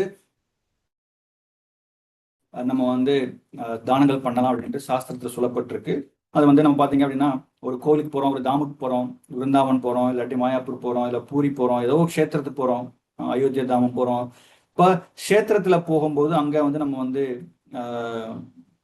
பாத யாத்திரை போகும்போது இல்லை பரிக்கிரமா போகும்போது அங்கே வந்து நம்ம வந்து தானங்கள் பண்ணலாம். இல்லாட்டி சூரிய கிரகணமோ இல்லை சந்திர கிரகணமோ நடக்கக்கூடிய அந்த இதில், இல்லை வந்து ஒரு பிராமணனுக்கு, குவாலிஃபைடு பிராமணா அவர் வைஷ்ணவர்களுக்கு வந்து தானங்கள் பண்ணலாம் அப்படின்ட்டு கொடுக்கப்பட்டிருக்கு. ஆனா ரஜோகுணத்துக்கு கொடுக்கப்படுறது பார்த்தோம் அப்படின்னா, பிரதி உபகாரத்தை எதிர்பார்த்து, ரைட்டா, நான் இன்னைக்கு நான் பண்ணினேன் அப்படின்னா அவனுக்கு நாளைக்கு ஏதாவது நடக்கும், எனக்கு வந்து நடக்கும் அப்படின்ட்டு ஏதாவது பலனை விரும்பி அல்லது விருப்பமின்றி கொடுக்கப்படும் தானம். சில நேரத்தில் என்ன பண்ணுவாங்க அப்படின்னா, ஒருத்தருக்கு பணம் கொடுத்துருவோம், பணம் கொடுத்ததுக்கு அப்புறம் நம்ம வந்து ஐயோ ஏண்டா கொடுத்தோம் அப்படி அந்த மாதிரி வந்து ஏன் தானம் பண்ணோம் அப்படின்ட்டு நமக்கு தோணும், ரைட். அந்த மாதிரிலாம் தோணுச்சு அப்படின்னா அதெல்லாம் வந்து ரஜோகுணத்துக்கு கொடுக்கப்படக்கூடிய தானங்கள்னு சொல்றாரு. அதனால வந்து விருப்பமின்றி கொடுக்கப்படும் தானம். இங்க பிரபுபாத் என்ன சொல்றாரு அப்படின்னா, சில நேரத்துல என்ன பண்ணுவாங்க அப்படின்னா, மிகுந்த சிறப்பு கொடுக்கப்படுகிறது. தானம் அளித்த பின்னர் நான் எதற்காக இவ்வளவு பணத்தை செலவழித்தேன் என்று எண்ணுகின்றான். சில சமயங்களில் பெரியோர்களின் வேண்டுதலால் கட்டாயத்தின் பேரில் தானம் வழங்கப்படுகிறது. வீட்டுல பெரியவங்க வந்து சொல்லுவாங்க, இந்த மாதிரி வந்து நீங்க வந்து ஏதாவது நீங்க பண்ணுங்க அப்படி ஒரு ஆப்ளிகேஷன். நமக்கு பெரியவங்களுக்கு வந்து ஒரு அந்த மரியாதை நிமித்தத்திற்காக வந்து அவங்க ஆப்ளிகேஷன்ஸ்ல எல்லாமே இருக்கும். அந்த மாதிரிலாம் நம்ம பண்ணணும் அப்படின்னா இதெல்லாமே வந்து ரஜோகுணத்துல அப்படின்னு சொல்றது. இல்லாட்டி எனக்கு வந்து கொடுக்கறதுக்கு இன்ட்ரெஸ்டே இல்லை, ஆனாலும் வந்து சொல்லுவாங்க இல்லையா, சிலருக்குலாம் வந்து கோயிலுக்கு போகவே பிடிக்காது, ஆனா வந்து அப்பா அம்மா வற்புறுத்துறாங்களே அப்படின்னு சொல்லிட்டு வந்து சில பசங்களாம் வந்து அப்படியே ஓரமா நிற்பாங்க. கீர்த்தனம் போதோ இல்லை வந்து ஏதோ ஒரு கிளாஸ் நடக்கும் போதோ எனக்கும் அதுக்கு சம்பந்தமே இல்லைன்னு உட்காந்துருப்பாங்க. ஸோ இதெல்லாம் பார்த்தீங்க அப்படின்னா ஏதோ பெரியவங்களோட அவங்க வேண்டுதல்னால நான் வர்றேன் அப்படின்னு சொல்லிட்டு மாதிரி வேண்டாத விருப்பா இருப்பாங்க. ஸோ அந்த மாதிரிலாம் நம்ம வந்து தானங்கள் பண்ணணும் அப்படின்னா இதெல்லாமே வந்து ரஜோகுணம் அப்படின்னு சொல்லிட்டு இங்க கிருஷ்ணர் சொல்றார். அது மட்டும் இல்லாம தமோ குணத்துல பார்த்தோம் அப்படின்னா வந்து அதேஷ காலே தானம், ரைட்? தூய்மையற்ற, அதேஷனா தேசம் அப்படின்னா வந்து தூய்மையான இடம், ஆதேசம் அப்படின்னா வந்து தூய்மையற்ற இடம், அதேஷ அப்படின்னா வந்து தூய்மை இல்லாம இடத்துல இருக்கிறது. அதே மாதிரி காலே அப்படின்னா வந்து தூய்மை இல்லாத காலம், தகாத காலம். எந்த நேரத்துல தரணும்? சிலதான் சொல்லுவாங்க இல்லையா, வெள்ளிக்கிழமை 6 மணிக்கு அப்புறம் விளக்கு வச்சதுக்கு அப்புறம் நான் வந்து பணம் தர மாட்டேன்னு சொல்லுவாங்க இல்லையா. அந்த மாதிரி வந்து அப்போ தூய்மையற்ற இடத்திலோ முறையற்ற காலத்தில் தகுதியற்ற நபருக்கு, தகுதியற்ற நபருக்கு அப்படின்னா என்ன சொல்லப்பட்டிருக்கு அப்படின்னா இங்க அபாத்ரேப்யஷ, ரைட்? அபாத்ரேபியஷ அப்படின்னா வந்து தகுதி இல்லாத நபருக்கு, அன்வொர்த்தி பர்சன். ப்ரோபா சொல்றது அன்வொர்த்தி பர்சன், அவருக்கு தகுதியே கிடையாது, அவங்களுக்கு நம்ம வந்து கொடுத்தோம் அப்படின்னா அது எல்லாமே வந்து தமோ குணத்துல கொடுக்கக்கூடிய தானம் அப்படின்ட்டு நீங்க வந்து கிருஷ்ணர் சொல்றாரு. ஓகே, அதனால வந்து தக்க கவனமும் மரியாதையும் இன்றி வழங்கப்படும் தானம். போதைகளில் சூதாட்டத்திலும் ஈடுபடுவதற்காக கொடுக்கப்படும் தானங்கள் இங்கு ஊக்கம் தரப்படுவதில்லை. இப்ப தூய்மையற்ற இடம் அப்படின்னா, இப்ப தூய்மையற்ற இல்லாத இடம் எது பார்த்தீங்க அப்படின்னா வந்து இப்ப இந்த போதை வஸ்துக்கள் எடுத்துக்கிற இடம், இல்லாட்டி வந்து இப்போ இந்த ஸ்லாட்டர் ஹவுசஸ், இந்த மாதிரி பசுவதை எங்கெல்லாம் நடக்குதோ, அப்புறம் வந்து இந்த நான் வெஜிடேரியன் ஷாப், இந்த மாதிரிலாம் ஒரு தூய்மை இல்லாத இடத்துல கொடுக்கப்படக்கூடிய போதைகளிலும் சூதாட்டத்திலும் ஈடுபடுவதற்காக கொடுக்கப்படும் தானங்கள். ஒருத்தருக்கு வந்து நம்ம தர்றோம், நம்ம வந்து ஒருத்தங்களுக்கு வந்து சிக்னல் நிற்கிறாங்க, அவங்க வந்து என்ன மாதிரி அந்த பணத்தை எடுத்துட்டு போய் பண்ணுவாங்கன்னு தெரியாது, ரைட்டா? என்னோட மென்டர் சொல்வார், எப்பவுமே நீ வந்து போகும்போது ஒரு ஒரு டப்பால வந்து பிரசாதம் எடுத்து வச்சுக்கோ. பிரசாதம் அப்படின்னா வந்து நம்ம சமைச்சு எடுத்து போவாட்டி கூட அட்லீஸ்ட் வந்து கற்கண்டு மாதிரி பகவானுக்கு நைவேத்தியம் பண்ணி கற்கண்டோ ஏதோ ஒரு சின்ன ஒரு ட்ரை பிரசாதம் மாதிரி எடுத்து வச்சுக்கோ, அது வந்து நீ வந்து மற்றவங்களுக்கு வந்து ஒரு தரலாம் அப்படின்னு சொல்லுவார், ரைட்டா? ஸோ அதனால வந்து அப்போ வந்து இந்த மாதிரி இடத்துல சூதாட்டமா நடக்கிற இடத்துலயோ, ஏன்னா அவங்க வந்து என்ன மாதிரி எடுத்துட்டு போய் பணத்தை என்ன பண்ண போறாங்கன்னு தெரியாது.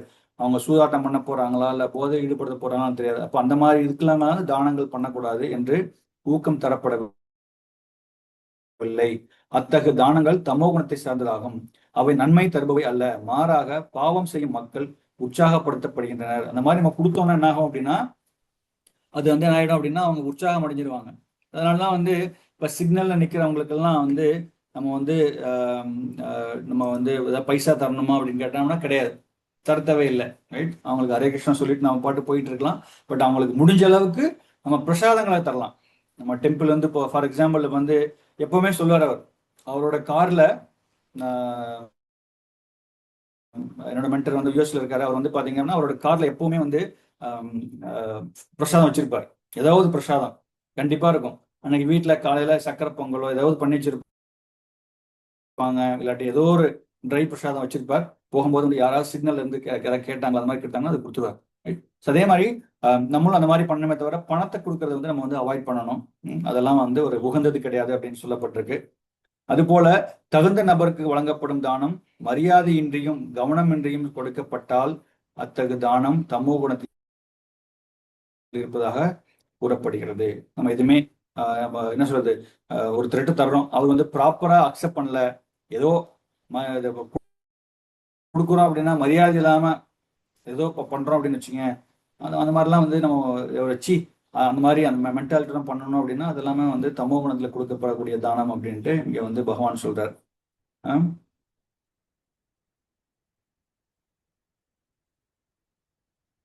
ஓகே, ஸோ இது வரைக்கும் நம்ம பார்த்தோம் அப்படின்னா இதோட நம்ம கிளாஸ் முடிச்சுக்கலாம். ஸோ இப்போ இது வரைக்கும் என்ன பார்த்தோம் அப்படின்னா வந்து 3 விதமான குணங்கள், என்னென்ன குணங்கள் அப்படின்னு பார்த்தோம். அர்ஜுனன் கேட்ட கேள்விக்கு வந்து கிருஷ்ணன் பதில் சொல்றார். அர்ஜுனன் கேட்ட கேள்வி, சாஸ்திரத்துல கொடுக்கப்படாத விஷயங்களை வந்து அவங்க வந்து ஃபெய்த்ஃபுல்லா அவங்க நம்பிக்கையோட பண்ணாங்க அப்படின்னா அது எந்த மாதிரி குணத்துல இருக்கும் அப்படின்னு சொல்லிட்டு அந்த 3 விதமா பகவான் வந்து பிரிச்சு சொல்றார். நம்ம வழிபாடு முறைகளை பத்தி சொல்றார், என்ன மாதிரி தெய்வீக, அதாவது சத்துவ குணத்தில் இருக்கவங்க என்ன மாதிரி வழிபடுவாங்க, யாரை வழிபடுவாங்க, ரஜோகுணத்தில் இருக்கவங்க யாரை வழிபடுவாங்க, தமோ குணத்தில் இருக்கவங்க யாரை வழிபடுவாங்க அப்படின்னு பார்த்தோம் நம்ம. அதுக்கப்புறம் வந்து தவங்கள், தானங்கள். தவங்கள் வந்து நம்ம வந்து பாடியால செய்யப்படக்கூடிய தவங்கள் எந்த மாதிரி, அதுக்கப்புறம் வந்து மனசால செய்யப்படக்கூடிய தவங்கள், அதுக்கப்புறம் வந்து ஸ்பீச்னால, வார்த்தையினால பெறக்கூடிய தவங்கள்லாம் நம்ம பார்த்தோம். நம்ம எந்த மாதிரிலாம் இருக்குன்னு பார்த்தோம் நம்ம, ரைட். மரியாதை தரணும் அப்படின்னு பார்த்தோம். அதுக்கப்புறம் நம்மளுடைய இனிமையான சொற்களால பேசணும், அந்த இதெல்லாம் பார்த்தோம். நம்ம தானங்கள் பார்த்தோம். நம்ம எந்த மாதிரி 3 விதமான தானங்கள், அந்த இதெல்லாம் நம்ம பார்த்தோம் நம்ம, ரைட்டா. ஸோ நெக்ஸ்ட் கிளாஸ்ல வந்து நம்ம கன்டினியூ பண்ணலாம். 23 நம்ம கன்டினியூ பண்ணலாம். பட் இதுல வந்து இன்னைக்கு பார்த்த இதுல உங்களுக்கு ஏதாவது கேள்விகள், ஏதாவது கமெண்ட்ஸ் ஏதாவது இருந்ததுன்னா நீங்க வந்து கேட்கலாம். ஓகே. ஹரே கிருஷ்ணா.